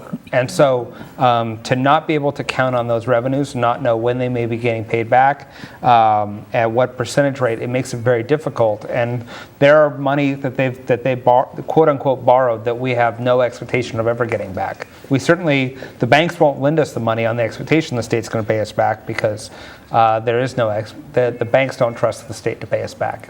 Well, that's saying something, isn't it? But I actually should just interject here. When the state goes out to borrow money, basically it's like junk bonds. I mean, they're charged an incredibly high interest rate because their credibility in terms of fiscal management is just about zero. Whereas the city of Santa Cruz, recently we've gotten AA bond ratings from 2 national independent entities, because every single year, even though it's been unpopular, we've taken the fiscal steps that we needed to balance our budget, have a little reserve, and do the best we can to provide local service. So we are very proud of our fiscal management here. Well, let's talk a little bit about some of those other things that we like to do. Harvey West Park is one thing, but the state parks are another, and there is a measure to support state parks. What are your thoughts about that? We have a lot of state parks in Santa Cruz. Is that needed? The city council and members of the council were very supportive of that measure, and we hope it passes. The state parks are not only a wonderful resource for all of our citizens, but they are an essential piece of our tourism economy. We attract millions and millions of tourists here a year on the basis of being able to visit these parks, and having them accessible and in good condition is incredibly important for our local economy. So we hope it passes, because we think this is a good, sustainable solution over the long term, despite all the other problems in Sacramento, to keep the state parks up to maintenance and accessible to the California public.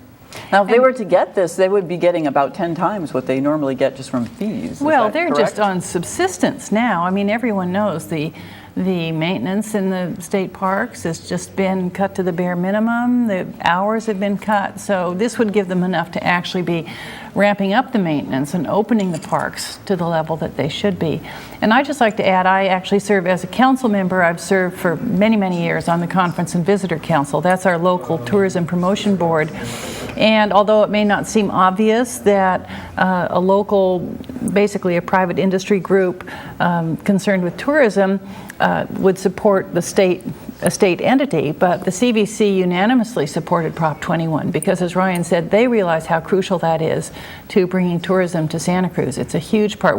In fact, on the board, we've always had representatives from state parks on the CVC board, so we understand the close relationship between the state parks and our tourist economy here. I know that you don't work for the state parks, but when those funds are cut, or what do we lose from the state parks? Is it days they're open, or hours, or do they? Or Level is it of harder to maintenance. protect them from fires, or what sort of things? All of the above. Go away. Some state parks have been closed, and you can't ever really close a park. So what happens is you have camping issues, you have just degradation issues.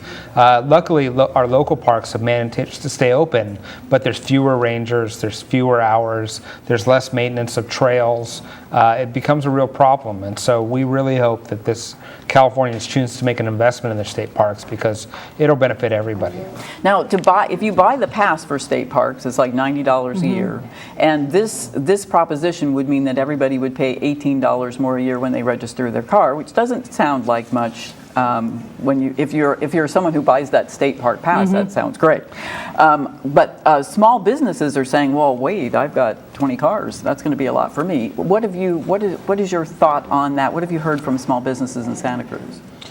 Well, I mean, I'll just say, again, from the tourism, which is one of the main sectors, they're looking at the big picture. It brings visitors, it brings a huge number of dollars, that is, the state parks do, to Santa Cruz. So quite honestly, and the Chamber of Commerce, I think, endorsed Prop 21 as well, our local chamber. So locally, I have not heard an objection. Yeah, I think they see a real connection between the availability of these parks and our ability to attract tourists that spend their dollars here locally in a variety of ways. Okay, let's move on to Proposition 19. That one always makes everyone smile. What are your thoughts on that? Is that going to, the idea is that it would save money on law enforcement and incarcerating people and parole. Is that what you expect if that would pass, or do you see something else? I think locally it's a slam dunk. Yeah, I mean locally it's going to pass overwhelmingly in the city of Santa Cruz, and in fact the county of Santa Cruz. We don't prosecute people. It's a low law enforcement priority in the city of Santa Cruz. So our county jails are not filled with people who are being prosecuted or held for marijuana offenses. Whether that happens in the rest of the state and how this plays out, if this ballot measure passes, I think is a real question. But it's sort of, I think in some ways it's been resolved in Santa Cruz County. However, I mean, I think this is one of those propositions where people say it's kind of badly conceived, badly written. Certainly some kind of reform is inevitable, but it still leaves unresolved a whole lot of federal, state issues. It leaves it to every single municipality to come up with their own solutions. So it's kind of like sausage, you don't want to see it being made. That's the impression I get. I mean, people will have kind of their knee-jerk reaction, but it's certainly not a model. Is this something that is like start where you are and then we'll get this far and then we'll adjust, or do you think that it's just kind of futile to go up against the federal government that says no? I mean, it'll happen in time. I think, yeah, I mean, I think Cynthia's right. I think people should not be under the illusion that if this measure does pass, that somehow things will change tomorrow. I mean, I think there'll be years of litigation. Our own attorney general candidates of both parties, our gubernatorial candidates of both parties opposed it. The Attorney General of the United States is opposing it. It's going to spend years and years being sorted out in the courts before anything happens locally. Okay, all right. Well, let's move on to the global warming law. Now, let's first talk about the AB law against air pollution and how that works. And those I guess those taxes are going to be coming into effect 2011 and 12. Is that right? The regulations. Yes. The regulations. I'm sorry. Yeah. And this particular proposition would stop that, and that would be the end of green jobs and that sort of thing. Yeah, and Santa Cruz has really, Santa Cruz City and County have really been a leader in environmental policy, supporting AB 32, and really looking to that big picture, what it means for life on Earth, but also just for our state economy. I mean, AB 32 is billed by its opponents as a job killer. You know, it's killing jobs in California in a tough time. But in fact, what we've seen is it provides the incentives and the market for a whole new green-based economy. And to yank that off the table right now undoes a very powerful momentum that we have going in the state of California. So I think that's a false objection. And I also say, I mean, I think at the end of the day, this is a pretty cynical attempt by oil companies to subvert the public policy process. And I mean, I think California has to start working on reforming this initiative process, because at the end of the day, this is about a couple oil companies trying to protect their profits rather than doing something that the majority of Californians want, and creating green jobs and putting in all kinds of incentives. And so this is really a perversion of what what these propositions were meant to do, and I hope it's defeated on that basis, in addition to some of the public policy reasons that Cynthia talked about. And the Legislative Analyst's Office also mentions that California would not be able to assess emission. I don't know how they were going to do it, by fines or with permits, but they would be able to get money from companies that were going to go over there in sort of a cap and trade kind of thing. Do you see that as being a big number? Will that have much of an impact? It's an unknown. I think it is an unknown. I will say, I mean, I think the state of California is a huge state. Economically, from a population point of view, we can set a standard in the absence of federal action. Right. This is a huge opportunity for us to set a standard on climate change, and I'm glad that our state legislature and governor did it. And now I think we have to make sure we support it by defeating Prop 23. Okay, quickly, we only have 1 minute, but I definitely want to get your comments on Proposition 25 about balancing the budget on time. Oh, it seems like that would really, that would be right up your alley. Yeah, and what's interesting is that has no organized campaign, and yet it has, I think, really tapped public sentiment. The public is realizing how hamstrung the legislature is in the whole state by this idiotic 2/3 requirement. Yeah, the state of California is totally dysfunctional, and anything that helps fix that will be welcome, should be welcomed by everybody, because we really don't have a functioning government right now, and we need one. So true. Now, I understand that the penalty for not passing the budget is not that severe, really. I think they're taking away per diem and a couple other things. Or another option might be they might just pass a budget and the governor won't have signed it, and so they do kind of give themselves a little wiggle room. I don't think the penalties is what this is really about. It's really about lowering that threshold that allows a few people to hold up the budget every year until they can extract as much as they can extract, which is just not a good way to function in a democratic government. Okay. Well, we've got a little more time. Okay. So let's go ahead and talk a little bit about the Redistricting Commission. That seems to be a pretty interesting idea. People are so happy with Proposition 11 from the last election that they'd like to expand it to Congress. What are your thoughts on that?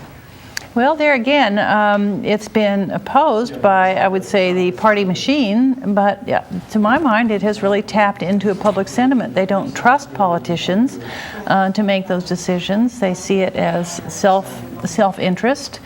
And Santa Cruz County, in fact, has been poorly served by district lines drawn by politicians. By the legislators themselves. So, I mean, I know I'm on the Democratic Central Committee. I know where the Democratic Party came down on this, but I think it really is tapping into a dissatisfaction that's very widely held. And the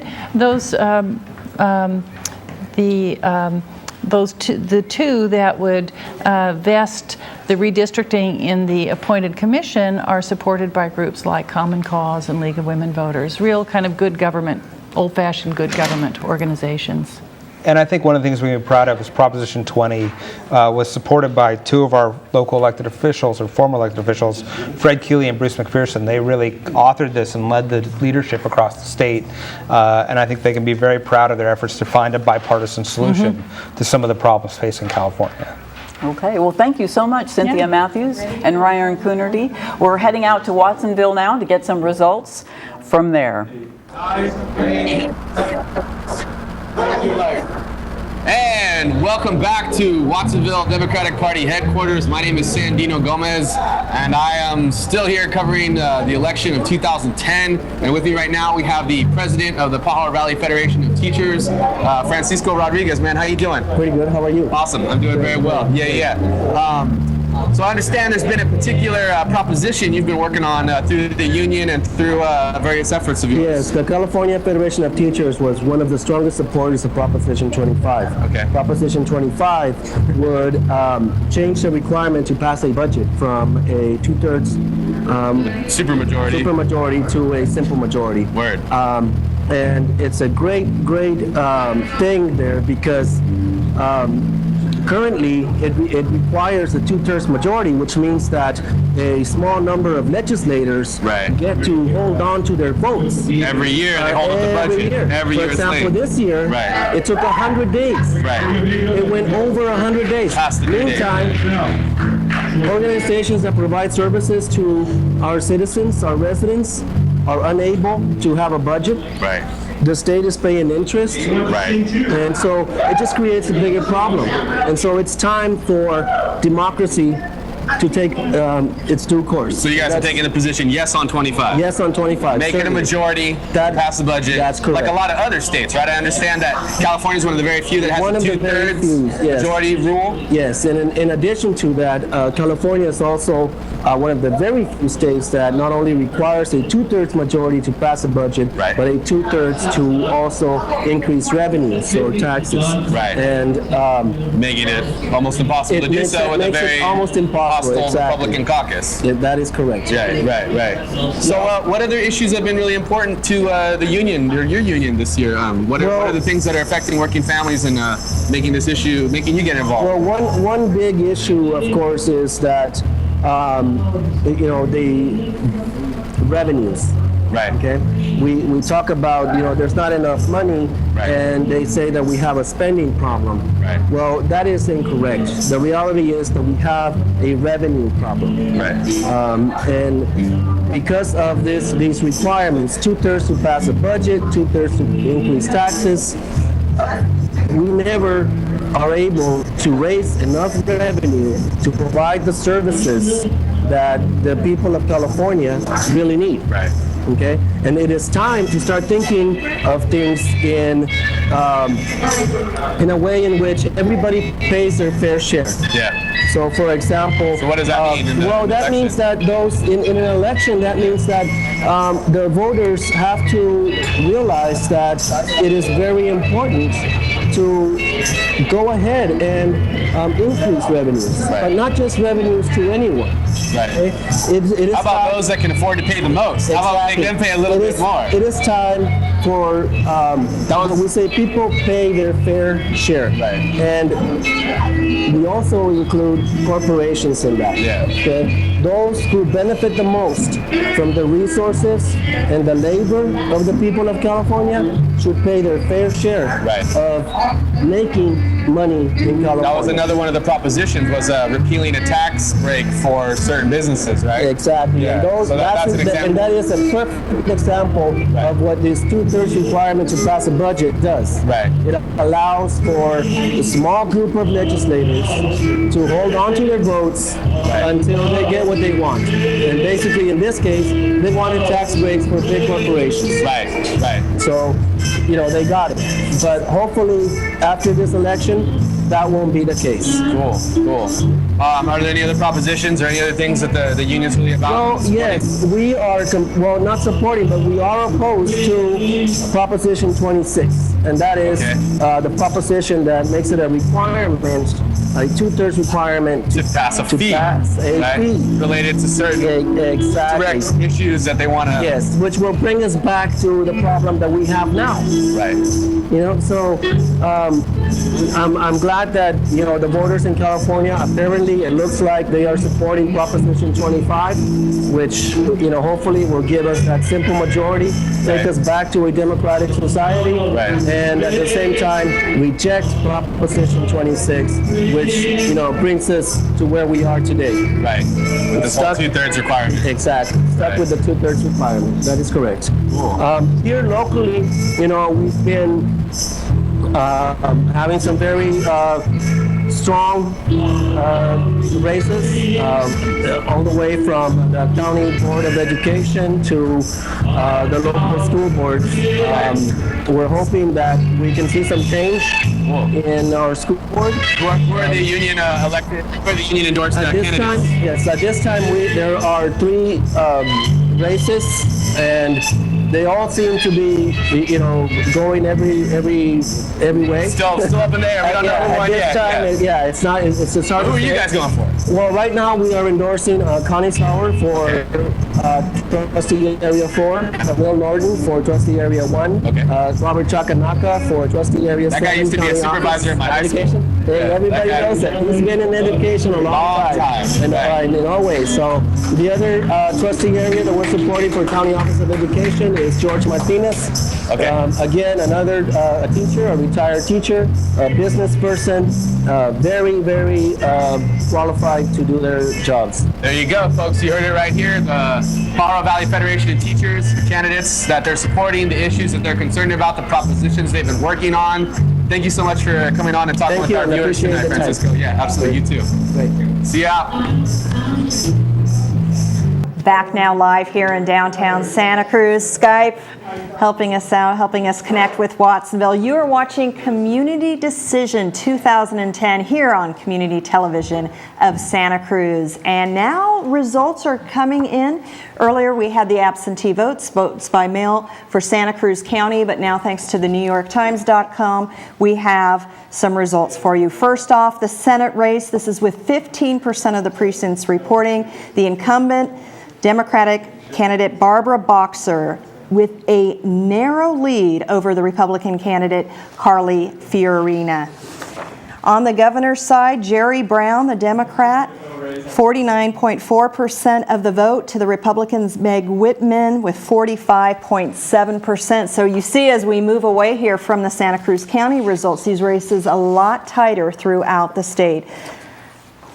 And then Ashu, the candidate from Palo Alto, and right now in a very close tie with Honda. So again, we're going to keep our eyes on that. And Lofgren, again, these results coming to us from the NewYorkTimes.com with 15% of this precincts reporting. And now finally our first look at what's going on with these ballot measures. And Measure 19, Proposition 19, legalize marijuana under California, 43.9% say yes. Right now, 56.1% say no. And that, again, is with just 12% the precincts reporting. Proposition 25, 54% say yes for only a simple majority needed to pass the state budget, to 45.6% saying no. And then now Proposition 20, removing the elected representatives from the redistricting process. Remember, this one is similar to Proposition 27, or in relation to Proposition 27, back to Proposition 20, 65% say yes, let's remove the elected representatives from the redistricting process. Again, 12% of the precincts reporting. Proposition 21, establishing the vehicle license surcharge for state parks and wildlife, 40% saying yes, 59.5% saying no. Again, that was very different with the absentee votes here in Santa Cruz County. Proposition 22, where the state must pay transportation and local government supports, 65.4% say yes to 34% no. Proposition 23, suspending the air pollution laws until unemployment drops, that right now, with a no vote of 57.4%. And then Proposition 24, repealing the profit and loss shifting law for corporations. Just under 40% saying yes, 60.6% voting no at this point. And then Proposition 26, increasing the margin required to pass some taxes. That would be 55.1% saying yes to 44.9% saying no. And then again, back to Proposition 27, replacing the redistricting commission with elected officials. Right now, 61.7% saying no. Moving on over to the lieutenant governor race, the San Francisco mayor, the Democrat Gavin Newsom, with a slight edge over the Republican Abel Maldonado, who is currently holding the position, 46.5% for Newsom, 43.7% for Maldonado. And the Secretary of State race, the incumbent, the Democrat Deborah Bowen, with 50.9% of the votes, to the Republican candidate Damon Dunn with 41.4%. The Attorney General race, Steve Cooley, the Republican candidate, facing off with the Democratic candidate Kamala Harris out of San Francisco, 47% for Cooley, 44.3% with Harris. That is with 12% of the precincts reporting. Again, these results coming to us from the NewYorkTimes.com, looking at the state of California races. The candidate Bill Lockyer, the incumbent at Treasurer, the Democrat, with 55.6% of the vote, to the Republican candidate Mimi Walters with 37.7%. And the controller race, again, right now, looking like a big night for the Democrats. Of course, plenty of time left to go, but the incumbent, John Chang, with 53.1%, to the Republican candidate Tony Strickland, 39.2%. And here now locally, the Superintendent of Public Instruction, Tom Torlakson and Larry Acevillas, 51% of the vote, just over that right now, with 12% of the precincts reporting in favor of Tom Torkelson. And the state ballot measures statewide, and we just kind of went over this, but as you can see, or I hope you can read on the screens, the results right now with the precincts reporting, and this obviously just a partial count, but right now, no on 19, yes on 20, no on 21, yes on 22, and 22, the proposition. A lot of people seem to have a real struggle, a real problem with figuring out exactly what the best vote to make on their own for that. So 22 right now leaning toward the yes vote, no on 23, no on 24, then yes on 25, yes on 26, and then no on 27, which would eliminate the state redistricting commission. And with the Santa Cruz Measure H here for the city of Santa Cruz, the utility tax, this is with just the absentee votes, the mail-in votes, as you can see, no precincts reporting at this point. The 55% say yes, 44.95% say no. So again, you are watching Community Decision 2010. Plenty of time left to go. We'll get back to the results, but right now we want to send it on over to another member of our team tonight, and that is Chip. Chip? It's you. Well, thank you very much, and thank you for the results. I'm joined here with Emery, and coming back, Cynthia Matthews and Mike Rotkin. Welcome. Thanks for inviting us. Cynthia and Mike, you have both been on the council for many, many years, and you're termed out. We are. He's longer. He's longer. You've been on the council. How many terms? 16. Well, not 16 terms. 16 years. 16 4 years. terms. And 26 you came out years and 6 terms. in the early 30s, right? So. You both are leaving, coming, it looks like we'll be having a lot of new candidates who less experienced in the council. Of course, Catherine Byers and Don Lane have both been on for many years. New city manager, a lot of new leadership in your last terms. You've seen Seal Cirillo left with the redevelopment agency, Dick Wilson. So there's a lot of a lot of new people coming in, and are we going to be okay? Yes, the answer is yes. No, Martine Bernal, the new city manager, has been assistant city manager now with us for almost a decade, around a decade. And Bonnie Lipscomb, who took over redevelopment. These people have been working in this area. They know what they're doing. We're not dealing with neophytes or people that are inexperienced in either case. And in the council, any of the people likely to win, and that's not everybody in the list, but any of the ones who might, even being generous to the people who might have a shot, I don't think we're going to have a crisis in the city of Santa Cruz. And the overall kind of move to the right that's happening nationally seems not to be the case here locally in Santa Cruz. In the local election, I think that the big issue here has been a big question about law and order. People definitely interested in making sure there's safety, public safety in the community, and not law and order, a code word for racism, but actually not wanting to be shot in the streets of Santa Cruz, which is not an unreasonable desire. I think that's a big issue in this campaign. It's led in the early returns to Keith Moon doing better than I think some people might have expected. But basically, I think we're going to have a good council, whoever of the likely candidates are that win, and the city staff are definitely on top of their game. And our problem is we have lots of serious financial problems in the city, and the new council is going to be, they're going to be elected. They better hope that Measure H passes, because if it doesn't, they're in really big trouble. But even if it does, they have some serious decisions to make about budget cutting. And I'll have to jump right in and plug that big budget gap right away. Yeah, it's worst case scenario 8.5 million. It drops to about 6.5 if Measure H passes. But that's still a big number, and we're looking at trying to get concessions from city employees, which is never easy. They're not overpaid, none of us are, and so asking them to take a pay cut because the city just cannot afford to pay them at the level they've been paid, and doing pension reform, trying to move the city towards trying to change that in some way, because at this point we're paying far too much for our pension system, particularly for public safety. The firefighters' benefit costs are 49% of their salary, and the police is 47% of their salary, and it's just not sustainable. So we need to readjust some of these things. And the new council, it's not going to be easy. You get elected, all of a sudden you're going to make enemies on your first 2 weeks on the council. Well, Cynthia, maybe we can ask you, how can we garner some of these salary cuts? I mean, in the city of Santa Cruz, we have a number of public employees that are earning over $100,000, some over $200,000. How can we bring those numbers down a little bit to maybe more, dare we say, rational levels, so that we can keep funding our social services and safety services? Well, they're not a whole lot of earning over $100,000. I mean, that's our department heads, and there are a few of the public safety personnel. Some of that represents overtime. Some of that represents when, for example, firefighters are called to a fire in Southern California. So it's not as simple as it may look on paper, but as Mike said, the council for at least the last year, and more quietly prior to that, has seen this pension issue coming. It's not as though, we just read it on page 1 and have decided to do something about it. So we are entering into a year, next year, when all our contracts are coming due. So we've been operating on binding existing contracts up till now.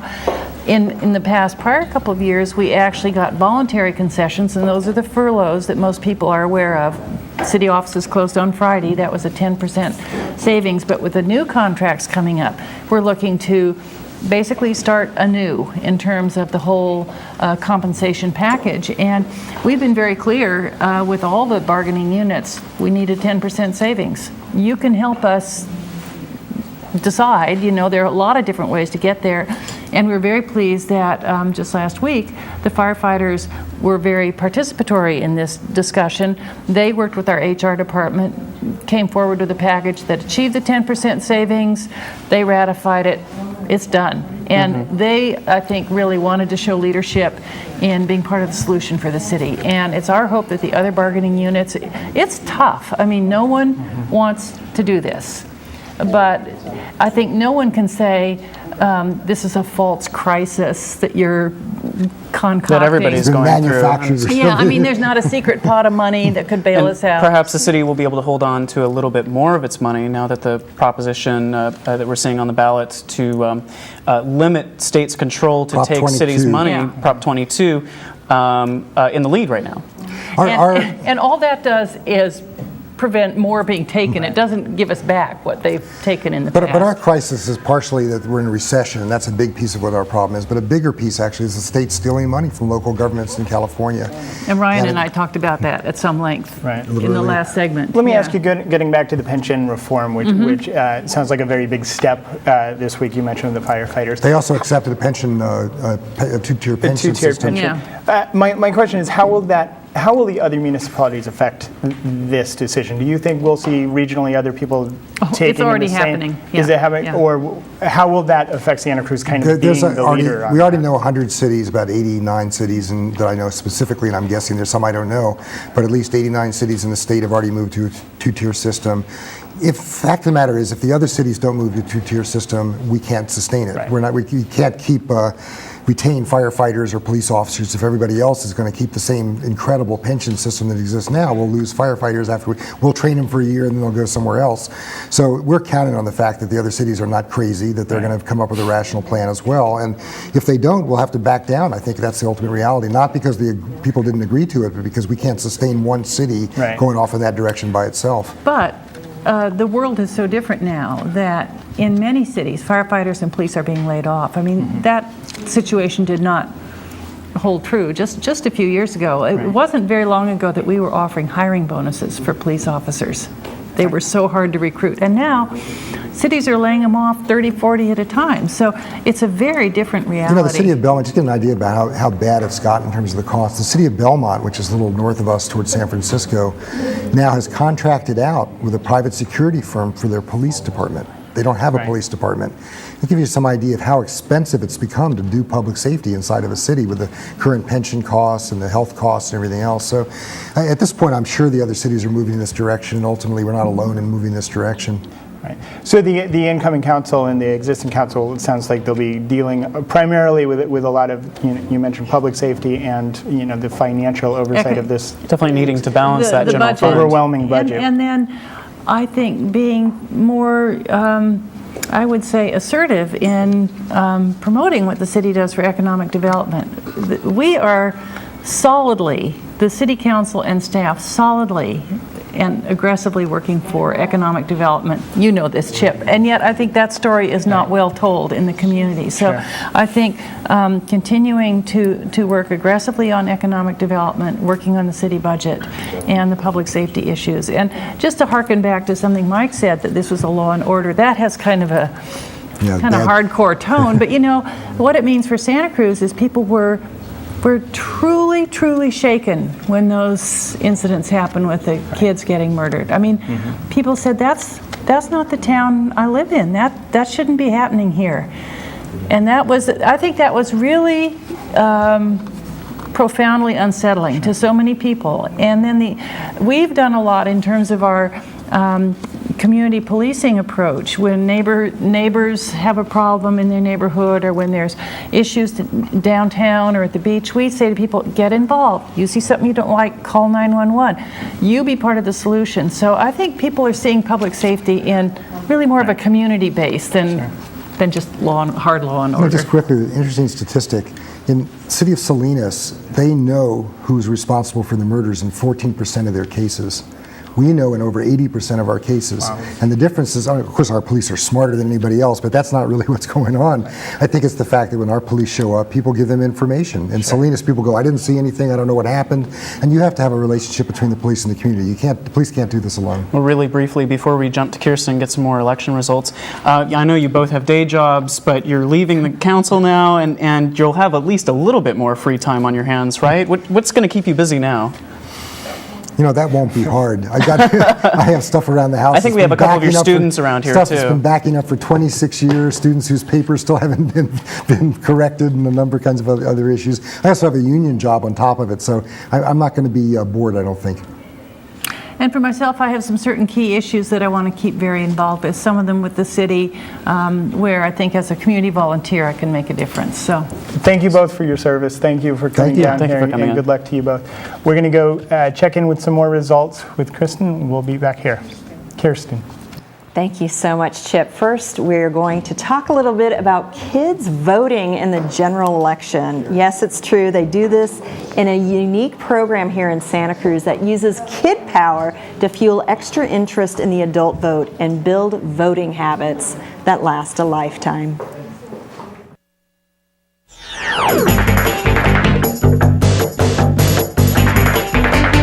So basically what happened is I used to be involved in an organization called Kids Voting USA, and I was the executive director for California.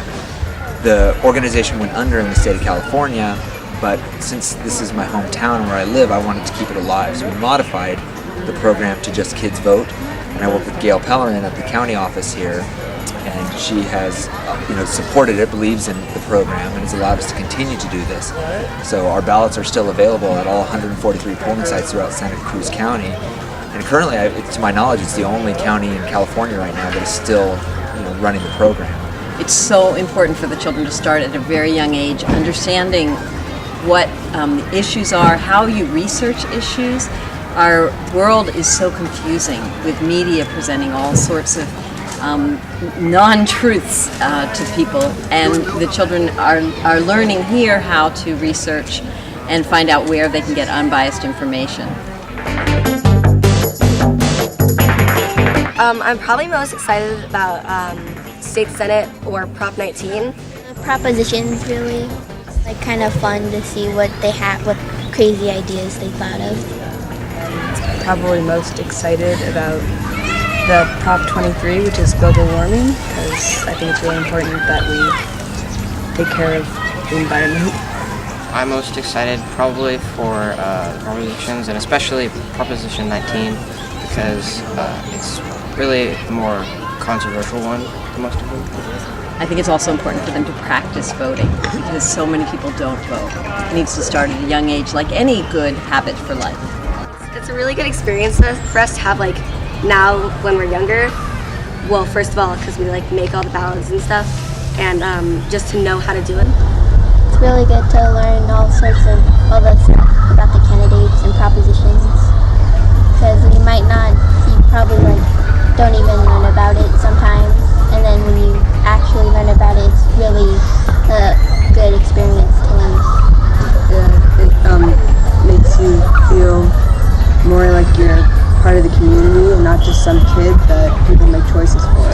Something that it's good to learn how to do, because it helps so that you're not so nervous when you actually vote when you're 18 or whenever you decide to start voting. It was really interesting. Our accountant here at the school came up to me the other day.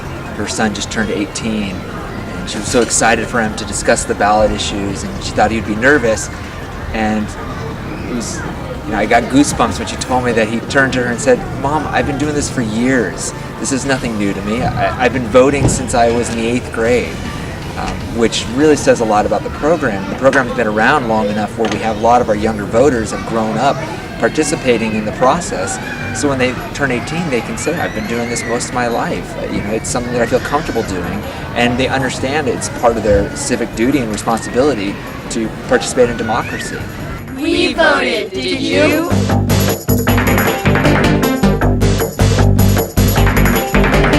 Voting indeed. What a wonderful opportunity a program like that offers the kids in Santa Cruz County. You are watching Community Television's live coverage of Community Decision 2010.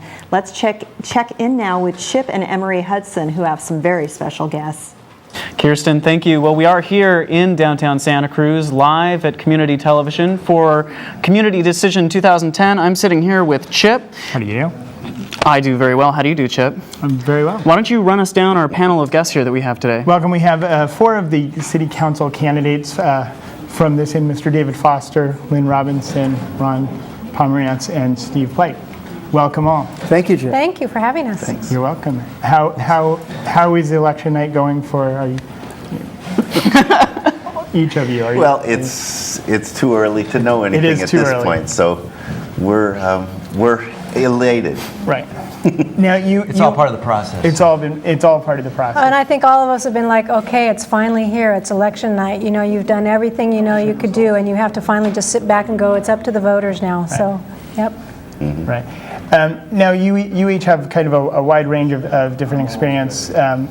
David, you've been on the Planning Commission for... I've been on the Planning Commission for 6 years. 6 years. And then 3 years with the General Plan Advisory Council, but I've never run a campaign before, so this is quite a new experience for me. A big education. Any big takeaways for you running your... Well, I think in my background, I've always been more of an advocate for 1 or 2 issues that I was particularly interested in. It's really a whole different thing when you start running where you're supposed to know everything about everything and have well thought out arguments on every issue. That doesn't mean I don't. It just means that some of them were new things for me to discover and to do the research behind them. And Len, you've had time to discover some of these things. What have you learned in this election cycle? It doesn't get any easier the second time around. It's something that no one can take for granted. It's a lot of work in order to run a campaign. And I mean, I'm already doing the council work, and I spend many, many hours doing my council work, plus I'm self-employed. So to have a very, very active and solid campaign on top of that, it takes a lot of time and commitment. And I think that that's what I want to say for all 8 candidates, because we've been at many, many forums together. And I just am so impressed with everyone that was here running for city council, because it's both passion, desire, and a commitment to do it. And you learn the hard way how hard it is to do a campaign. You cannot take anything for granted. So everyone should do it at least once. Everyone should do it. It's like there's many things in Santa Cruz. A lot of us were even saying everyone should do a ride-along with the police department. You learn so much. So yes, everyone should do a campaign cycle once, because they will have a lot more respect for what we just have been through this last, really since early summer for most of us. Ron, what have you been through? What are you seeing right now? For me, this has been the grandest education I could ever imagine. It beats any 4 years at the university that I put through, that I successfully got through, I should say. So what are you taking away from this? I've taken away a much greater appreciation of what it takes to be on the council. Just to, besides the logistics of running a campaign, which is to raise money, to really get up to speed on the issues, which I thought I understood, but clearly there's always a lot more to learn. And the biggest and grandest part for me was walking our city and finding these little nooks and crannies of neighborhoods that I never could have imagined existed. And then once you connect with people, they just want to be heard. They open up. And every day was just an amazing experience, learning and listening. Right. When you do walk do the canvassing and walk the neighborhoods, maybe it's a question for everybody. Have you found resounding themes of this is what people are talking about? We talk a lot about public safety, economic. What are you hearing from people while you're out? You really hear everything. Yeah. Things that have nothing to do with city life or anything. But I'd say overall, the theme of people's concerns is public safety, and everyone has a different take on it. It's like trying to get my child to school. I don't want them getting run over. I heard a shooting, half a mile away, and I'm really worried about that. Right. There was a broken window around my block. It just really, everybody was really different, and other people, public safety meant not getting sprayed on. The LBAM issue. So it all got condensed into public safety, but it means totally different things if you just open up and you really listen to what people Steve, what about you? What have your supporters been telling you? The things that I've enjoyed the most about this campaign really have been being involved with the 7 other candidates, being involved with people who are committed to informing themselves on the issues, to engaging the public, and at the same time, in a citywide campaign that can be difficult for a lot of people, I think everybody's been able to maintain a level of dignity in this campaign that maybe some other political campaigns, some other places wouldn't see. But these are all fine, dedicated people, and I couldn't be more proud and pleased to have been a part of this. For me, it's been a long learning curve in finding out and really discovering what makes a city work, the complexities of what makes a city work. Going to the commissions, going to the committees, going to the city council meetings and saying, how do these things work? How do programs work? How do you make them work if they're not working? Understanding more about the budget deficit that we have in the city, but not just the fact that we have one, but how to solve the problems that we have. And that's been the biggest learning curve for me. But I could not have had a better experience being with these folks here. And regardless of how it turns out tonight, Santa Cruz is going to be very well served. Well, let's skip ahead. Let's look at the next election cycle and see what that would look like. What a lot of people have been talking about are the campaign signs and the bitterness that this tight race generates. So what's that going to look like? Ron, do you want to talk to that? I think there's going to be a lot of healing that's going to have to take place once, and that's not going to be hard. I don't really fault any of the candidates, for whatever purpose. We have a newspaper that doesn't have a firewall between their editorial issues and the reporting, which I think is very unfortunate. Be that as it may, I think the healing will take place, and we're going to roll our sleeves up. There's a lot of critical issues that we're facing, and we're all going to move ahead and get these accomplished. David, should we keep campaign signs? Well, my campaign sign was organic cotton this year, turned into, as of tomorrow, they will be reusable shopping bags.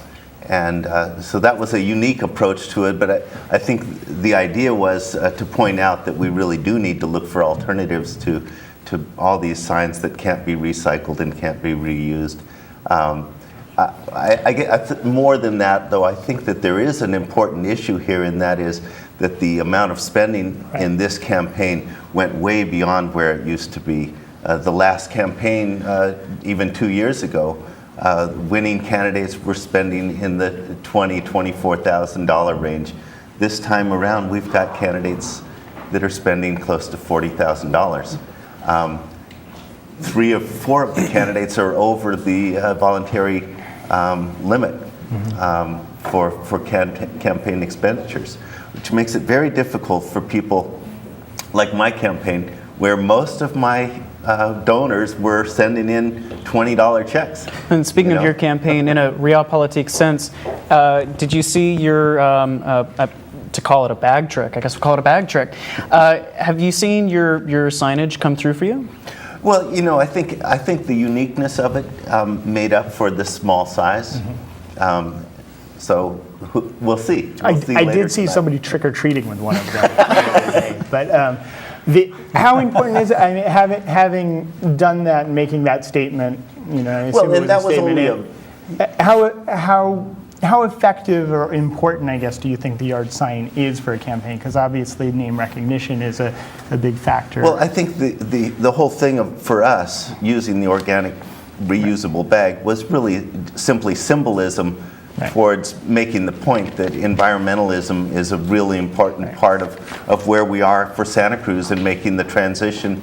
We've all got to get rid of those plastic bags. We've all got to move forward. We've got to get rid of the dependence on the automobile and look for other alternatives. So that was just simply an entryway to get into that discussion.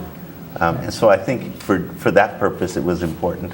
Well, I'll speak to this, you know, really in a real politics sense. I think that people get to know us by, as Lynn has done, as Dave has done, as Ronnie has done, as I've done, we're going out and talking to the people. That's how they recognize you. That's how they get to know you. But I think they do need reminders as you get closer to the election. Oh, I talked to that Steve Plach guy, you know, and I talked to him about this. Oh, I see his name. When I'm on the way to the polling booth, I'll remember who it was. I think it's important for that, you know, more toward the end of a campaign than it is during the campaign, because there are a lot of signs that go up, but I think that's not what identifies you with the community. What identifies you with the community is the kind of the shoe leathers you expand, going out and talking to people. And I'm saying that all these folks have done that. And in terms of whether or not we should have spending limits, well, if we want to have spending limits, then we should impose spending limits, and that's fine, but we don't currently have spending limits, and I'm not going to fault any other candidate for the ability to have supporters who are willing to give him or her money for their campaign. That's the American political process right now. About 1 minute to go. Lynn, let me ask you, we spoke briefly earlier with Mike Rotkin and Cynthia Matthews, who are going off the council. Now there'll be some new blood. You're getting closer to being the veteran. Any big changes you foresee as the kind of more senior member briefly and before we go back to results? After just finishing my very first term, it's funny because you become the veteran just by default, which is fine. Actually, I have to say that it really does take a while to really feel like you have your feet on the ground, even though I hit the ground running right away.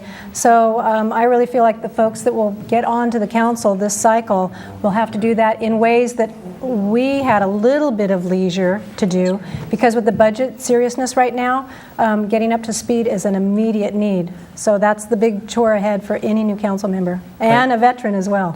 Well, thank you all for being here. Congratulations on the campaigns. You all did a great job on the campaign, and good luck with the future. We're going to check in with Kirsten and get some more election results. Thank you so much. Thank you. Thank you. Thank you so much, Chip. Well, we have yet to receive an update on our local races, but what we have got is the results of the absentee mail-in votes. And let's go ahead and take a look. Now, in the Cabrillo Community College Board of Trustees race, 4 candidates are competing for 2 spots. Trustee areas 1 and 6 are up for election. Now, in Trustee Area 1, sitting board member Claudine Wildman has retired. Right now, Donna Zeal with 66.11% of the vote leading Robert Tosto. Moving on over to trustee area number 6, the attorney and incumbent Alan J. Smith, with more than 72% of the vote, leading the small business owner and former Cabrillo College student Martine Avila in the trustee area number 6 race. Trustees are elected by area, and that is the case in Pajaro Valley, where 7 candidates are competing for 3 spots in this trustee area number 1. Kimberly A. DeSerpa with 47.94% of the vote, leading Patrice C. Edwards, as well as Camille O'Connor Norton. And again, that is with the mail-in absentee votes only. And over in trustee area number 4, the incumbent, William Willie Yahiro, leading the retired teacher, Connie M. Sauer, with 58 to 39% of the vote. In trustee area number 5, Leslie L. DeRose, just under 58%, leading Francisco Diaz in the trustee area number 5 race. And then heading up towards Scotts Valley for the Governor Board, member of the Unified School District, Art Bubb, John Abel, and Steve Smith. And up in Scotts Valley, 3 of these candidates are competing for 2 seats. And as you see, Art Bubb and John Abel, very close indeed, just 30 votes separating them when the absentee votes were tallied earlier before this broadcast. Again, this update from 8 p.m. and we will have updated results for you when we receive them as we move over to the Live Oak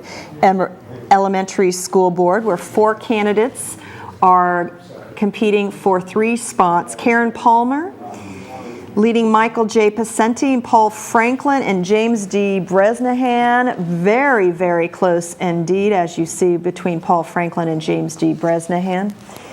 The Loma Prieta Joint Union Elementary School District, and the Loma Prieta, Jennifer Straw, Shannon Hickok, Mario Montana, all with more than 200 votes from the just over 1,000 votes counted. Karen Rothschild, Charlotte Boyvert Kendall, and Jeffrey Jarnigan also in that race. And the county supervisor for the 4th district, again, this is the absentee votes only, Greg Caput, leading Tony Campos in that race. It'll be interesting to see how that race shakes out when we receive an update.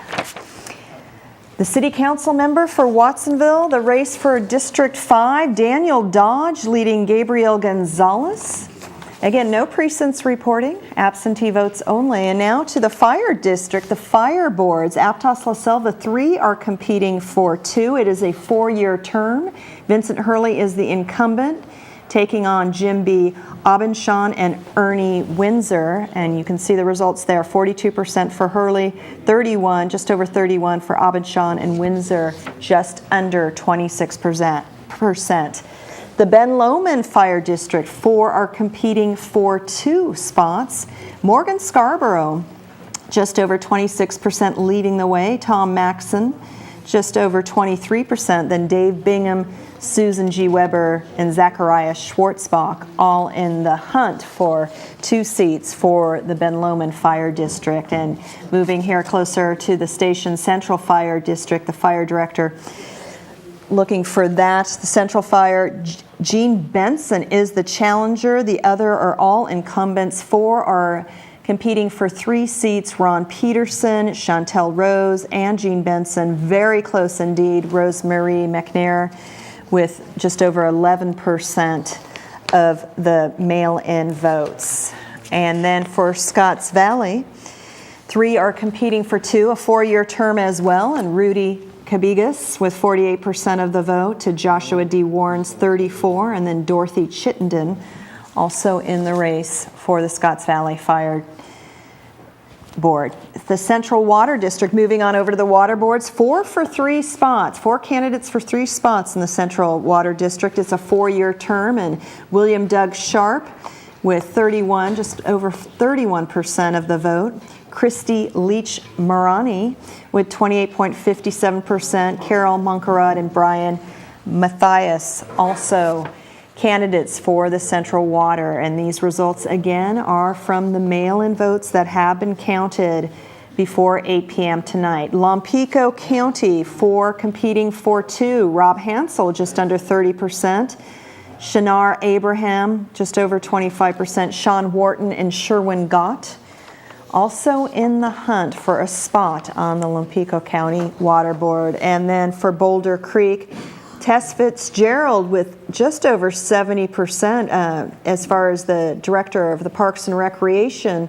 And Tess Fitzgerald, a community television board member, very well known around here, and John Worth is challenging her in that race. So those are the results for the local races. Again, mail-in votes, absentee votes. We will certainly get an update to you when we receive that update. And right now, let's send it on over to the guys at the main stage. That's Chip and Emery Hudson. Thanks, Kirsten. Well, I am sitting here with Chip, and we are live in downtown Santa Cruz for Community Decision 2010 for Community Television of Santa Cruz County. We're sitting here with Kirby Nickel and Ron Graves. Gentlemen, welcome. Thank you. It's a big change in Capitola. You, Mr. Graves, have been on the City Council for not consecutive, but 32 years. That's correct. And you're stepping down now. You've had enough?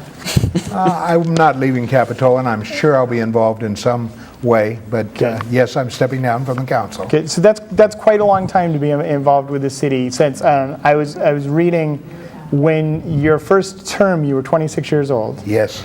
The Capitola Mall had not yet been built. That's true. Nor the wharf, but they were deciding to do what to do with Rispin Mansion at the time, weren't they?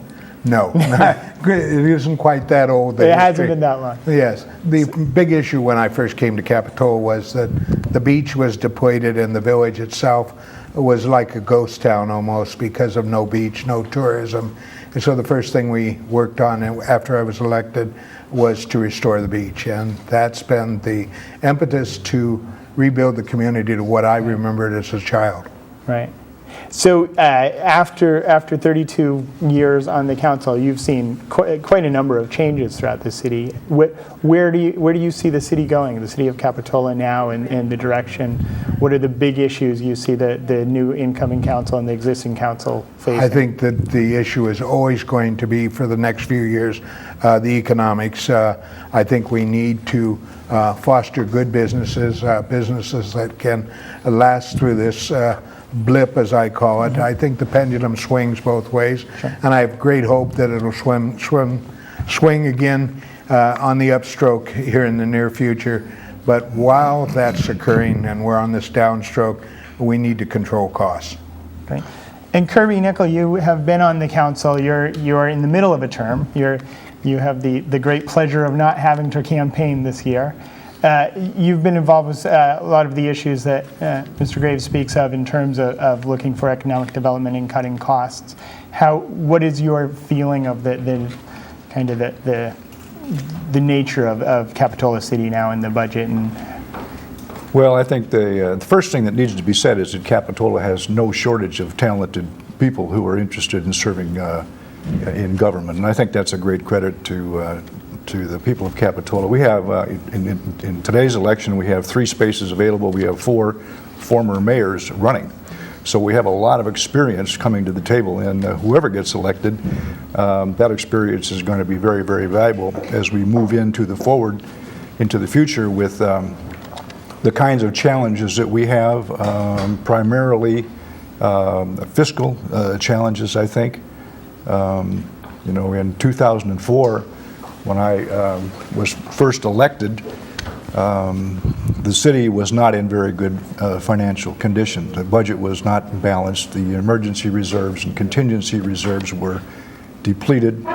And over a period of years, the council solved that problem. We refinanced some bad debt to great advantage. And we had the benefit of a rising economy during that period, which really helped. We're kind of back in that same situation now today in 2010, where we have a precariously balanced budget, and we have some litigation costs that are running out of control. And we don't have a very supportive or promising economic environment within which to work. So I think it's going to be a real challenge for the the city council in the next couple of years to keep the ship afloat and going in a positive community direction. So Kirby, that's what the city is focused on right now, is purely solely economics, or are there eyes cast out for the Target, the Rispin Mansion, the mobile home rent control? What are you looking at? Well, all those things are issues that are going to have to be addressed by the council. But your quality of life is going to be a function of your economic stability. I mean, first thing that government should do is provide police and fire protection, provide clean, safe streets, and then work within its revenue stream so that it's not borrowing money to support operating expenses. And then when you get that part of the formula together, then you see how much money you have left over and you apply it to the things that are a lot more fun. So does Capitola need something like a Measure H to come through? I'm not really in favor of new taxes. I've always felt that government will never have enough money. Government is kind of like a garage. You can never have one big enough, or like a boat. No matter how big your boat is, it's always too small. Well, Ron, let's go to you. I think government's kind of like. How would you? I mean, not that Capitola's in a hole, but how would you suggest the incoming candidates help improve Capitola's situation? I think that besides just the candidates all being mayors themselves, the community is very close-knit. And I think that anyone that runs for Capitola City Council should listen to their constituents. And while it's nice to say we have lots of costs with regards to litigation and stuff, we also have many edicts that come down from the state with regards to housing and stuff. And in Capitola, we're pretty built out. So if we lose some of these lawsuits, like with rent control and the rest of it, it means there's going to be an impact on the daily lives of our residents, because it's going to mean more growth, higher growth. And I don't believe the residents want that. It's a balancing act. And I think all council members should walk that line. It's not what I want for Capitola, it's what I was elected to do for the residents of Capitola, and you got to remember that. I have great dreams for Capitola. I always tell the story that we've always had a parking problem in Capitola since the early 1900s. And if I had my way, I'd locate all the cars out of the village area and bring them in on an aerial tram. Well, that's just a pipe dream. There's no money for those type of things, but I'd sure like to see it someday. Pass a bond measure and we'll see. You mentioned responding to the constituency. How much has the constituency in Capitola changed in your tenure? It seems to me that since we have a lot of experience being elected again on council, generally the residents are pretty happy with the way things are. Have you seen a big change? Yes. When I was 26, I would have said that I was going to have a very difficult time being elected, because the constituents were of an age that I'm at today. But Capitola has grown younger, more vibrant. We're bringing families back now. I see a change, and I think it's a change for the good. Is this a positive move, Kirby, or should we have the Capitola of yesteryear? I'm sorry? I mean, is this a good thing, these changes that we're seeing in the city of Capitola? The younger population, more diverse population? I don't know that we really have that. I think we have a declining population to begin with. The population projections for 2011, 2012 were up around 11,000, and we've actually lost population. We're down to about 9,500 right now. So, and we don't have a lot of land. We don't have a lot of lots that we can build more housing or build more businesses. So we really have some topographical and some jurisdictional restrictions. So we're not trying to be the biggest little city in the world. We're trying to be the best little city in the world. And we have very strong community values, and we're working to promote that. So you have another 2 years in this term on council. Any big hopes for you in the remainder of this term for the city, and something you're hoping will come through? I know there's a lot of projects kind of on the table right now. Well, we have a lot of things on the table right now. My greatest fear is that over the next few years, the quality of life in Capitola could go down unless we take some very difficult steps and make some very difficult decisions. And that's going to be hard. It's going to be difficult. We're going to have to see how that plays out. Okay. And Ron, I understand you're hoping for some more fly fishing. Yes. All right. Well, congratulations on your years of service. Thank you so much. Thank you both for being here. Thank you for coming on. And Thank you. Good luck with Capitola in the future to both of you. And thank you so much for being here. We're going to check in with Kirsten, and then we'll be back here with some of this year's Capitola Council candidates. Thank you, Chip. Santa Cruz County has a diversity of views on any topic, election time or not. So Jessica Vo and Victor Herman went to UC Santa Cruz to see what the students think about the controversial propositions and the president.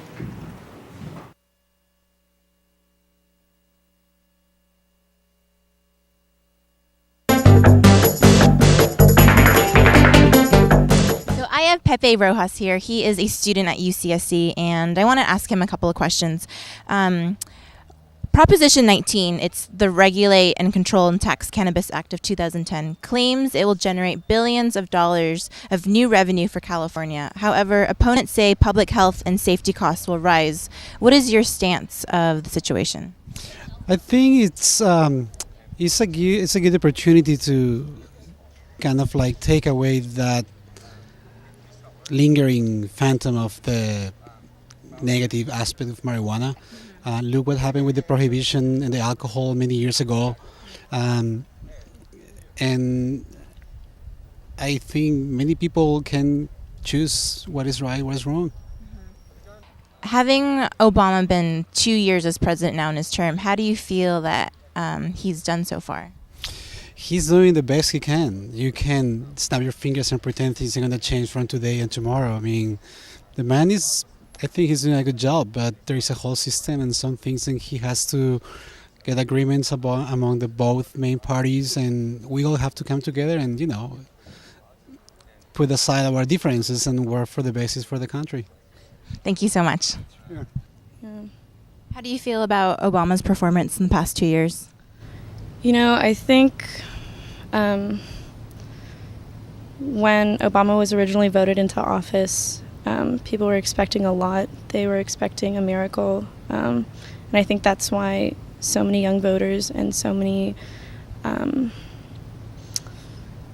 I guess, like from a socioeconomic point of view, certain groups weren't voting. And a lot of people turned out because there was so much hope.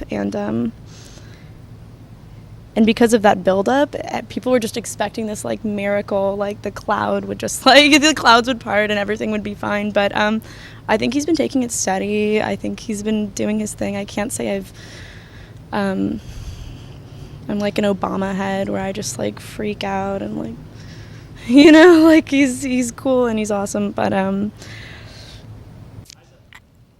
I have Garrick here, and he's about to go vote, so I want to know your opinion. For Prop 19, it regulates and control and tax Cannabis Act of 2010, claims it will generate billions of revenue for the state of California. However, opponents say that public health and safety costs will rise. What's your opinion about this situation? I think that it can be used for a lot of good, especially since California is in such a deficit right now. To those who say that it could cause or could raise health issues amongst people driving, you could say the same thing about alcohol. It's something that just needs to be regulated the same way alcohol has been for the past 100 years or so. 21 and older, basically, it's just the same thing. Just our national parks in California, I do know, Prop 23, I think it was. I'm really interested in that because I think that they should be open and they should be available to everyone because that's a really, really large part of California's history, and people come here to visit California, to go to Redwood and stuff like that. Thank you, Garrick. Back live here in downtown Santa Cruz, Community Television of Santa Cruz coverage of Community Decision 2010. Let's send it over now to Chip and Emery Hudson. It's Kirsten. I am Emery Hudson, and I'm sitting here with Chip, and we're back again in the main studio down here in downtown Santa Cruz for Community Decision 2010. Welcome back. Chip, thanks for being here. Thank you. And thank you. We're joined by 3 of the Capitola City Council candidates. With us is Stephanie Harlan. Yes. And Sam Story, who you're the current mayor. I am, Chip. And welcome. And Michael Termini, welcome. Yes, thank you. So it's a big night. I'm not sure where the results are coming in, but it sounds like Capitola is an election of experience versus more experience here. So you each have served on the city council, and there's 3 open seats. What is your take of the campaign at this point, and what are the people of Capitola telling you they want to hear from you? Stephanie, do you? Well, it was great to walk the neighborhoods again and talk to people. And I always asked the people if they had any questions, I'd be happy to answer them, and I didn't get very many. And then I told them that I was keeping a request list, and did they have anything they wanted me to write on the request list that I would turn into the city staff, and so they would know what they're asking. So there was a lot of conversation about, please do something with the wristband, please get rid of it and tear it down. And then there were the usual neighborhood issues of the cars are going too fast, can you put a stop sign in front of my house? So you are hearing more than just economics. You're hearing real quality of life. home. Yeah, sidewalks and things like that people are dealing with every day when they leave their house and they travel somewhere. Those are the things that they're dealing with. Right. Mayor, so we spoke about the Rispin Mansion. Give us are you able to give us an update? Where are we with the Rispin Mansion? Well, the Rispin Mansion right now is going through a period of a review to see if we can demolish it, because it was designated as a historical structure. And so, but in order to be able to move forward, to actually demolish it now and to make that property accessible to the public, we need to go through a few more months of process. Where we are right now, there is a group of people in Capitola that have been studying the issue. They're going to be coming back soon to the council and probably to the new council with their recommendations. And it's going to be one of 3 options. It's going to be completely raze it, move it out of there, or partly raze it, or maybe entomb the whole thing and make some sort of relic out of it. So those are the options right now. I'm hoping by January or February we will have made a decision, and we will then proceed to actually turn the Rispin property into a park. That's mostly what I heard from the community that they want to see happen there. Okay. So public space of some kind is public space and a park. I think that what people are interested in is now moving quickly to clean it up, to make it accessible and safe for the public. And Michael, what about you? You've been through this before. What made you want to throw your hat in the ring again? Well, at the last election, I lost by just a few votes to Kirby Nickel. Very qualified and a good candidate, and he served the city well. And I didn't want to go out on a losing note, so I decided to jump in again. And because I had more to give, I'm very active in the city still for the last 2 years, even being off the council. Cultural Commission, Art and Wine Festival, you name it, basically. So, and I love the city, and I have the time. Like the other qualified candidates, it's a good city to serve in. Well, we have early results coming in. I want to congratulate all of you right now.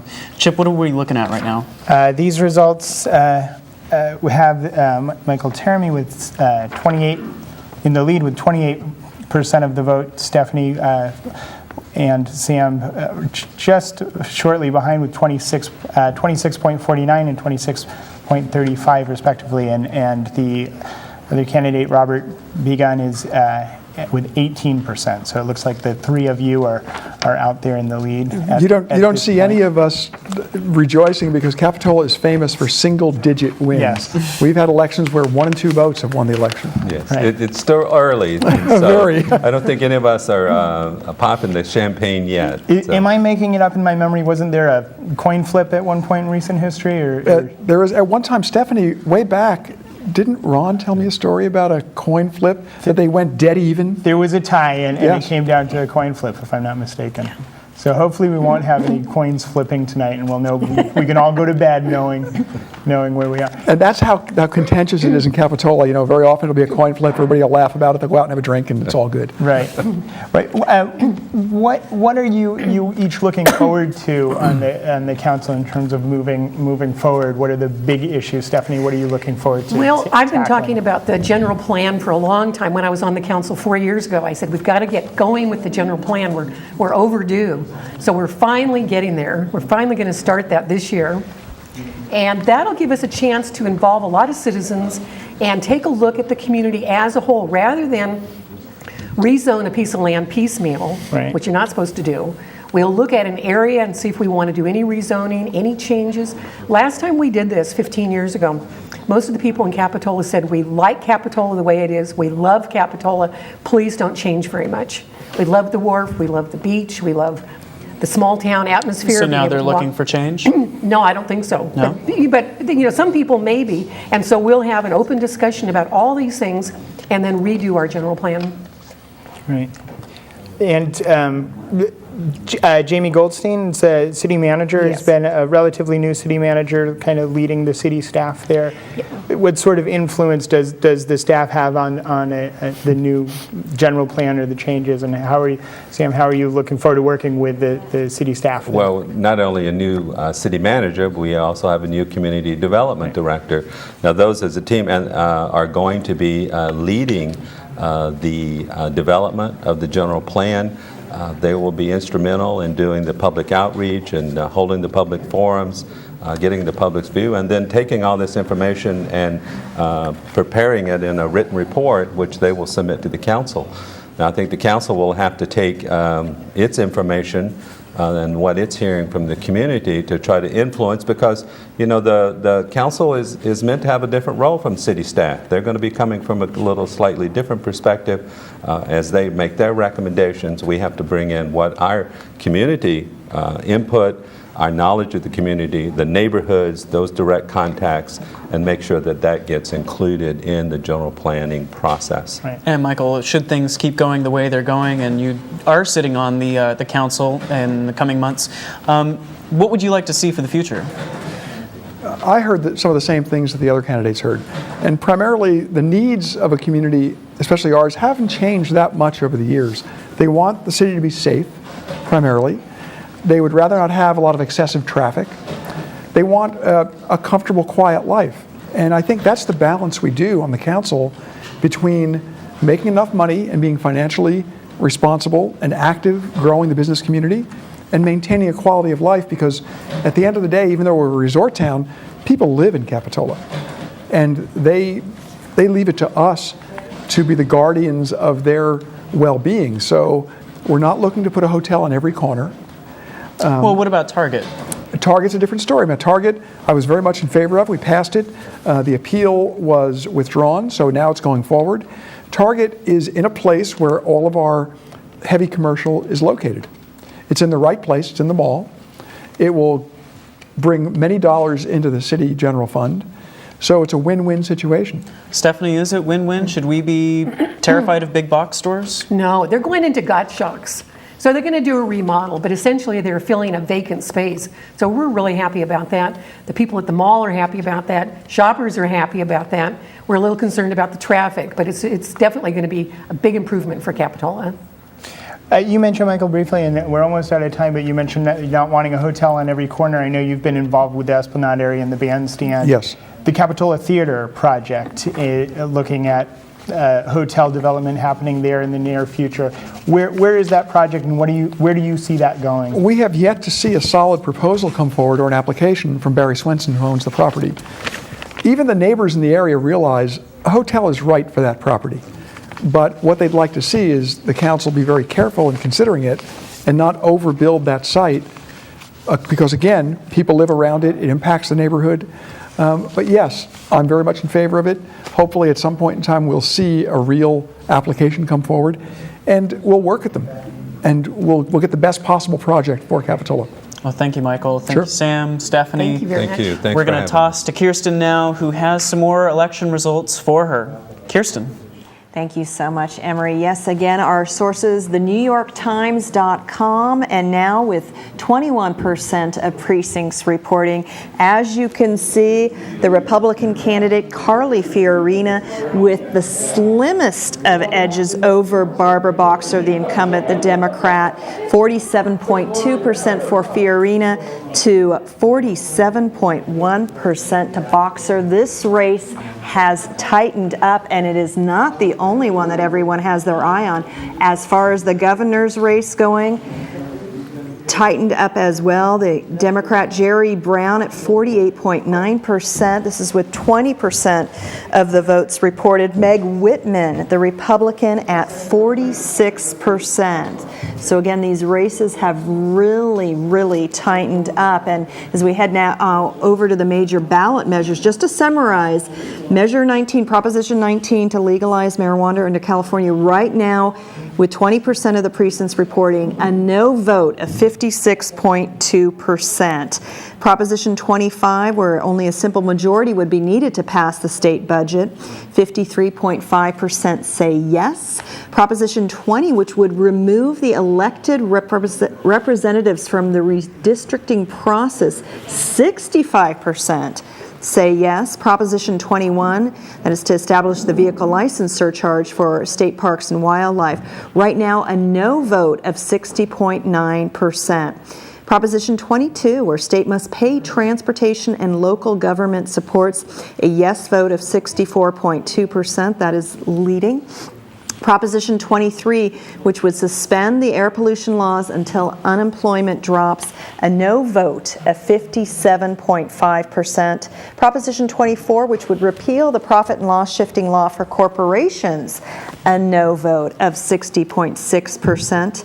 Proposition 26, increase the margin required to pass some taxes, that has a yes vote of 55.9%. And Proposition 27, replace the redistricting commission with elected officials, a no vote of 60.7%. So again, 20% of the precincts reporting, and this information has been furnished to us from the NewYorkTimes.com. Moving to the California Lieutenant Governor race, Gavin Newsom, the Democrat from San Francisco, the San Francisco mayor, is faced off against Abel Maldonado, the representative from the Republican representative who currently holds a position. He's from Santa Maria. As you can see, 45.8% right now of 20% precincts reporting in favor of Newsom. Maldonado also just a slim deficit at 43.9%. The Secretary of State race, the incumbent, the Democrat, Deborah Bowen. She hails from Venice, California, and she is leading her Southern California foe, Damon Dunn, the Republican, 49.6% to 42.6% for Dunn. In the Attorney General race, two current district attorneys, Steve Cooley, the Republican, he has been the district attorney for Los Angeles County since 2000, just under 50% of the vote, 49.9% for Cooley. Kamala Harris, who's been the district attorney for San Francisco since 2003, the Democrat, with 41.8% of the vote. As for the treasurer race, Bill Lockyer, the Democrat incumbent who hails from Hayward, 52.8% of the vote, and Mimi Walters, who is currently a state senator representing the Inland Orange County, the Republican, with 40.4%. So right now, a sizable lead for the incumbent, Bill Lockyer. As for the controller race, John Chang, the Democrat incumbent, he has been the controller since 2006. He has 52.2% of the vote, and the Republican Tony Strickland trails with 39.8% of the vote, and Tony Strickland has been a state senator since 2008. He represents portions of Ventura, Santa Barbara, and Los Angeles counties, but right now, John Chang with a wide margin. The superintendent, as we turn now to our local races, this is now with 20% reporting as we talk about the superintendent of public instruction, Tom Torlakson. Of course, this is a state result.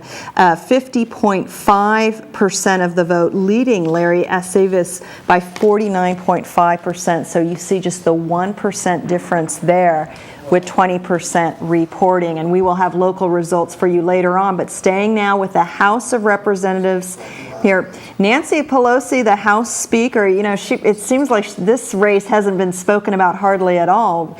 A sizable lead, 77.7% for Nancy Pelosi. Now that's with 42% of the precincts reporting. In the District 14 race, Anna G. Eshoo, the incumbent, with the 67% to Dave Chapman, the Republican, with just over 30%.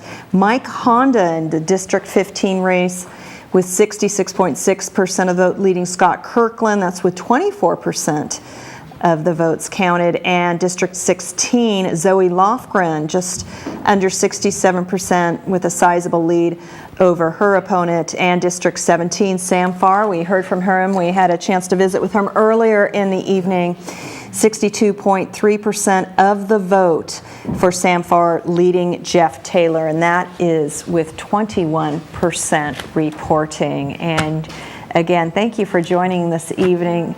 The most extensive coverage of the Santa Cruz County local elections being provided here on Community Decision 2010. Let's send it over once again to Chip and Emery Hudson. Thank you, Kirsten, and thank you for those results. I'm sitting here with Chip, and also we're joined by Jessica, who was with us earlier and gave us a look at what was going on around the county with people's opinions. So Jessica, now that we've gotten some results, maybe you can talk a little bit about that. What did you learn in talking with the community members on your man on the street interviews? Well, with the interviews, they had a pretty good equal answer. A lot of answers from both Democrats and Republicans. I was unsure how California would be, since California is, of course, a blue state. And we had a lot of community members thinking that it was going to go for, Meg Whitman and Furiona, but looks like it was just the opposite.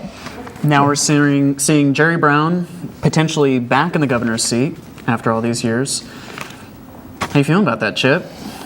I guess that's where we're going. That's got to be okay for Santa Cruz. Yeah, I think clearly, I'm not sure that there's a big surprise there. I think, he seemed to be favored in the polls lately. I think, do we have the local? We were looking at some of the local. We've got some of the state propositions up, and it looks like Prop 19 is probably going to fail, but we still only have a couple of precincts reporting.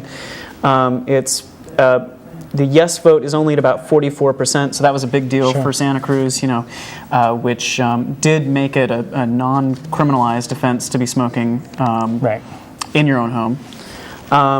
Prop 20 redistricting, that looks like that's going forward with about 65% of the vote. Prop 21, as we were talking about earlier, the state park funding for the vehicle license surcharge. That one is going down with about 60% of precincts reporting no votes.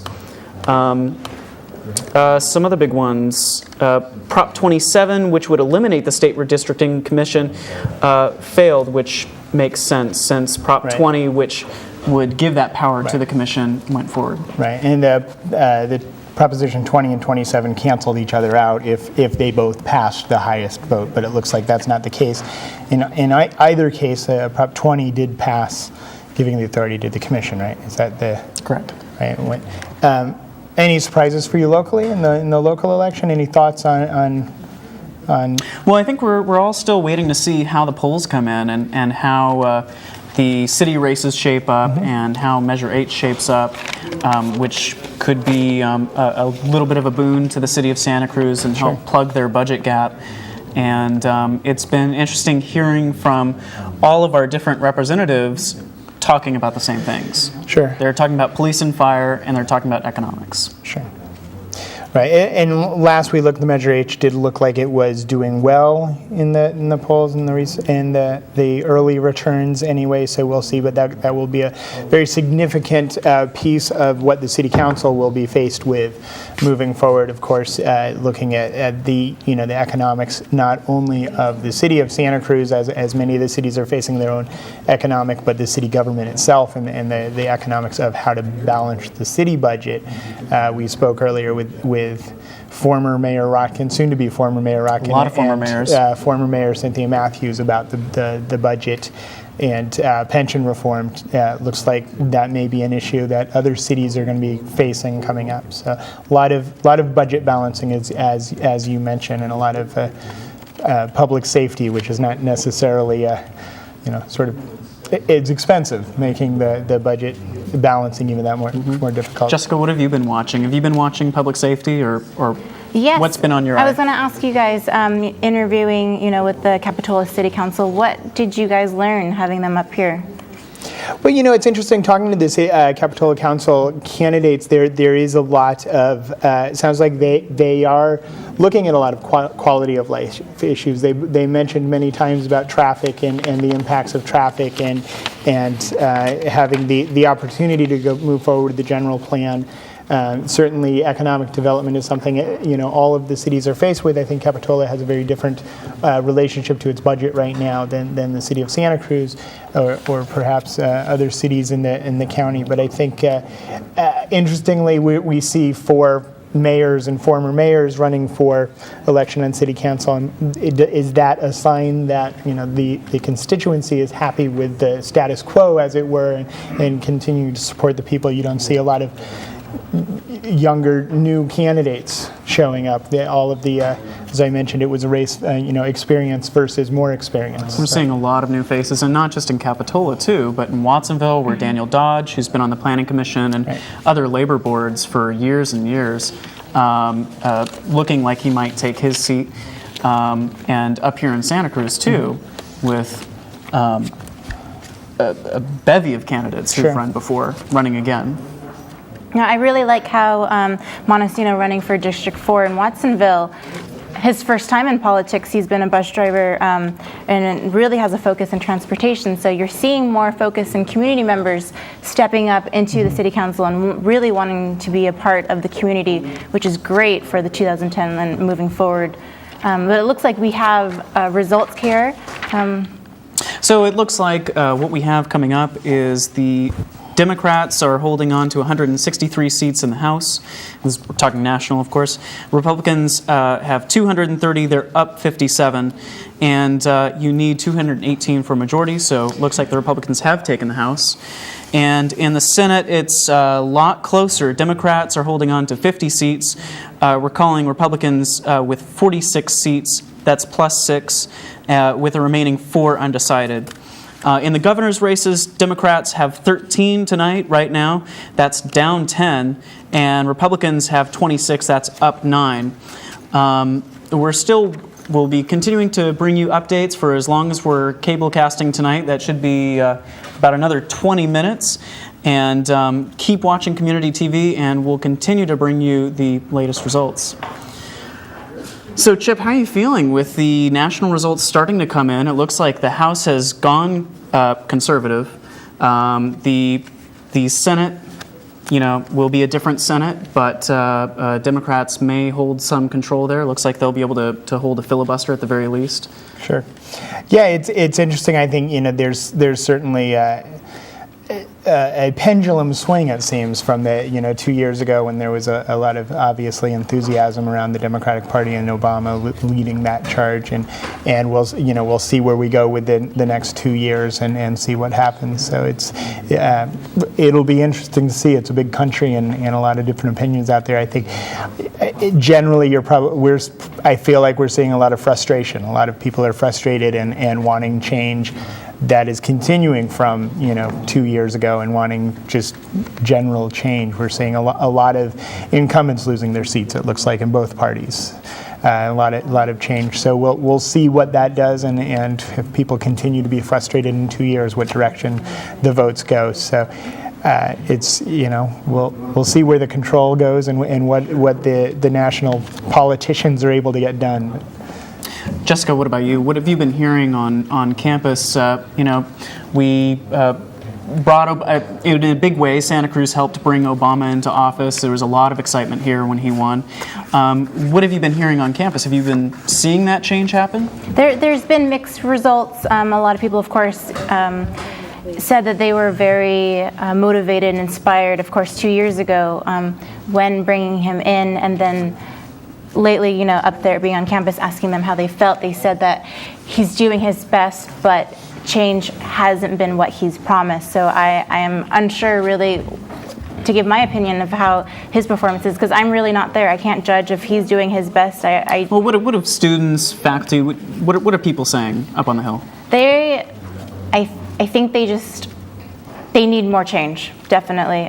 2 years has been long enough. They are kind of running short on that hope and inspiration for a new future. What's really popular, though, besides Obama's performance, is Prop 19. Going on campus, there's so many people handing out cards, just trying to give out information about passing Prop 19. And, within the Santa Cruz market, it may be a popular subject and something to vote for. But looking at the results tonight, it looks like it's going It sounds like some people are going to be keeping their jobs. Right.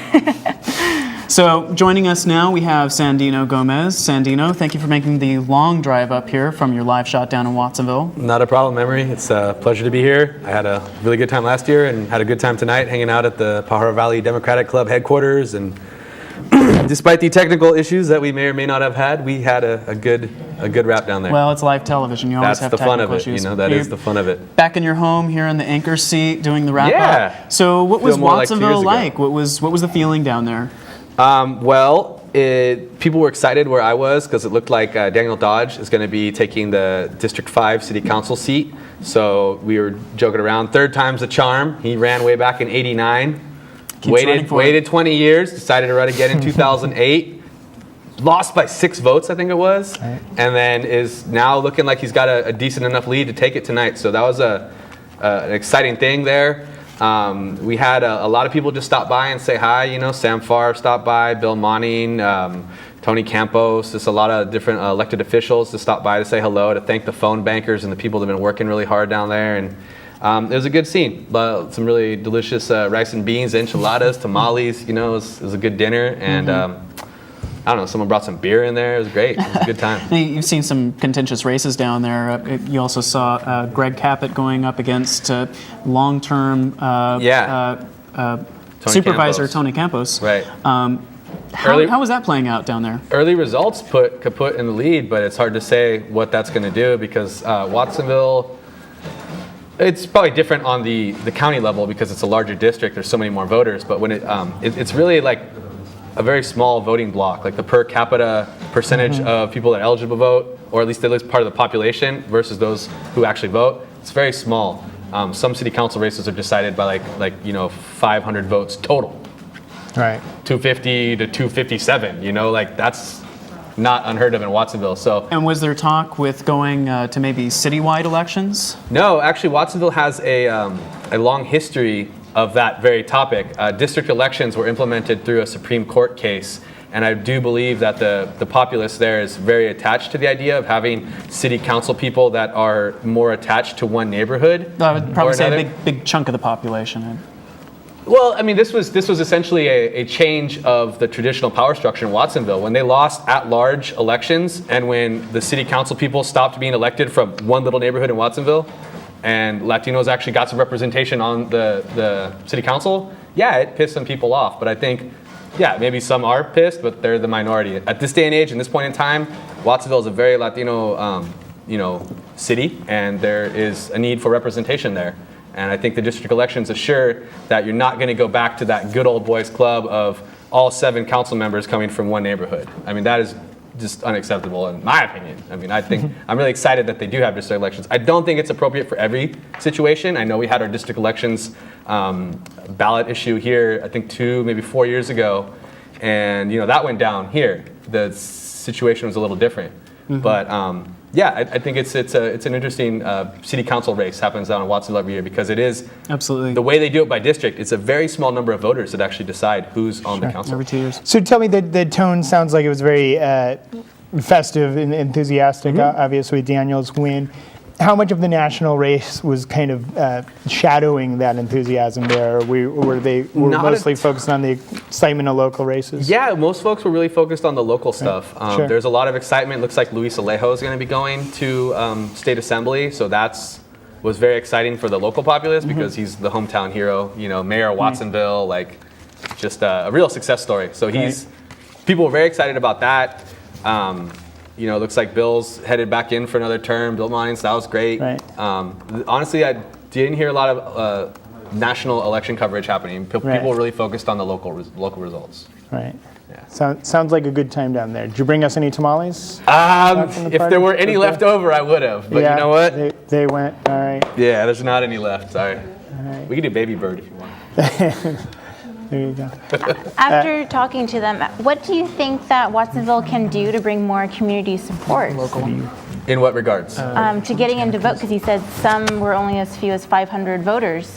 What do you think Watsonville can do overall, or what can the council members do to really engage community members to be more involved than they already are? It's just a very different population you're dealing with. Demographically speaking, there's a lot more immigrant population in Watsonville, and so those folks just don't have the access to the ballot like citizens do. So I don't know exactly what it is that keeps the numbers so low. Watsonville is actually on track to become the biggest city in the county within the next couple of years. So honestly, I do not know, but I know you need a lot more votes in Santa Cruz to win a city council seat because it is an at-large system than you do in Watsonville. And what's kind of cool about Watsonville politics versus Santa Cruz city council politics is that in Watsonville, you can walk your entire district. You can, within a week or 3, walk your entire district, meet every single one of the voters that is registered in that district. You have a really hard time doing that at Santa Cruz. I mean, it is just a much larger voting block. And so it actually does bring politics, I think, into a more accessible level. I remember talking with Emery 2 years ago, right here, about the role. We were talking, I believe, with Tony Madrigal, Simba Kenyatta, and Ryan Coonerty, and we were talking about the role of politics. The role of money in politics and how it really plays out in a race like Santa Cruz. And Simba was holding up his photocopied flyer. the advertisement that he could afford. The photocopied flyer, and the black and white one, and then there's Ryan Coonerty's nice, slick, glossy ad. And he was just really making that point. Simba was saying, look at the role of money in politics. And then you look at the national level. I mean, okay, locally, sure. But as I've heard, this is the most expensive midterm election ever. Coming right after the Citizens United case. Is that a coincidence? I don't think so. We do have some more results coming in. We're going to keep chatting in a little bit, but we're going to check in with Kirsten for some local results. Kirsten, what do you got? Thank you so much, Chip. Well, as you can see, as of 10:24 tonight, 5.56% of the precincts reporting, and of course we still have the vote by mail absentee that we've been telling you about tonight, but let's go ahead and take a look at the early returns here in Santa Cruz County. For the County Board of Education Trustee Area 1, Aaron B. Hind with just over 52% of the vote, being challenged by George L. Martinez, 46.97% of the vote.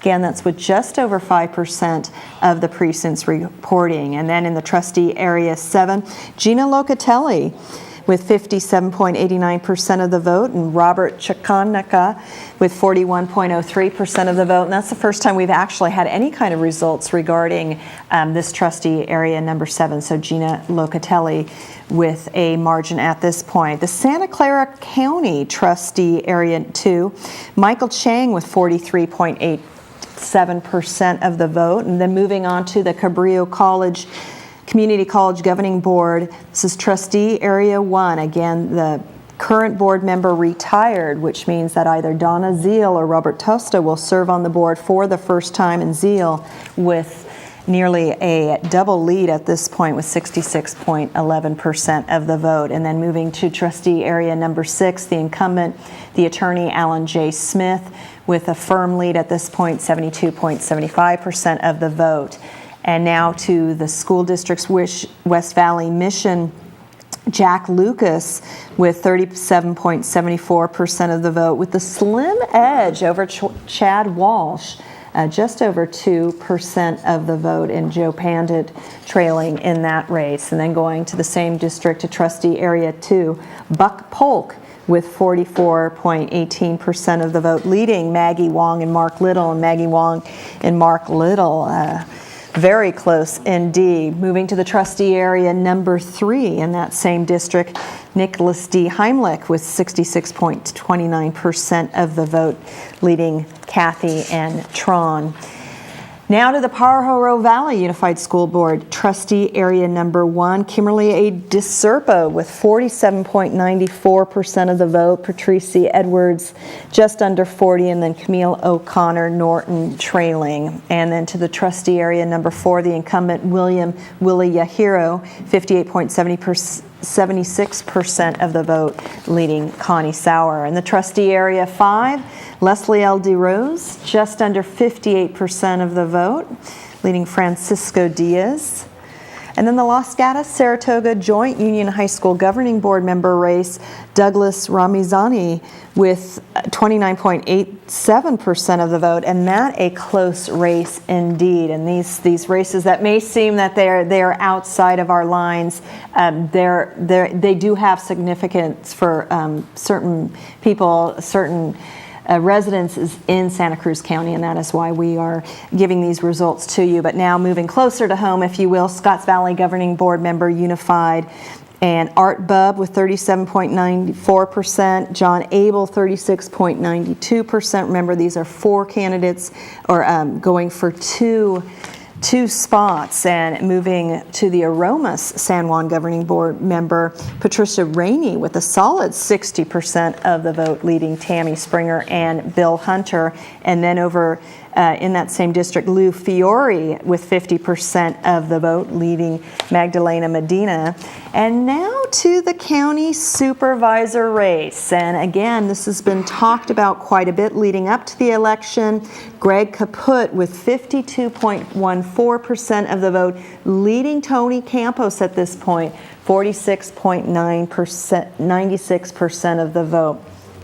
Capitola City Council, we had a chance to speak to a number of members, and Michael Termini with 28.25%, Stephanie Harlan and Sam Story close behind, Robert Bob Begun trailing with 18.82% of the vote. And then as described earlier, the perennially interesting Santa Cruz City Council member race, Hillary Bryant with a slim edge over Lynn Robertson. People are allowed to vote for 3 in this election, Santa Cruz City residents. David Terrazaz with 20.46%. So those 3 with more than 20% of the vote, leading Ron Pomerantz, Kevin Moon, David Foster, Stephen Plaish, and Gus Ceballos. And now to Watsonville, as we heard Santino discussing earlier, the City Council, Watsonville District 4, Eduardo Montesino with 40.65% of the vote, leading Marty Corley and Nick Rivera. And then in the District 5, Daniel Dodge, 63.89%. We've heard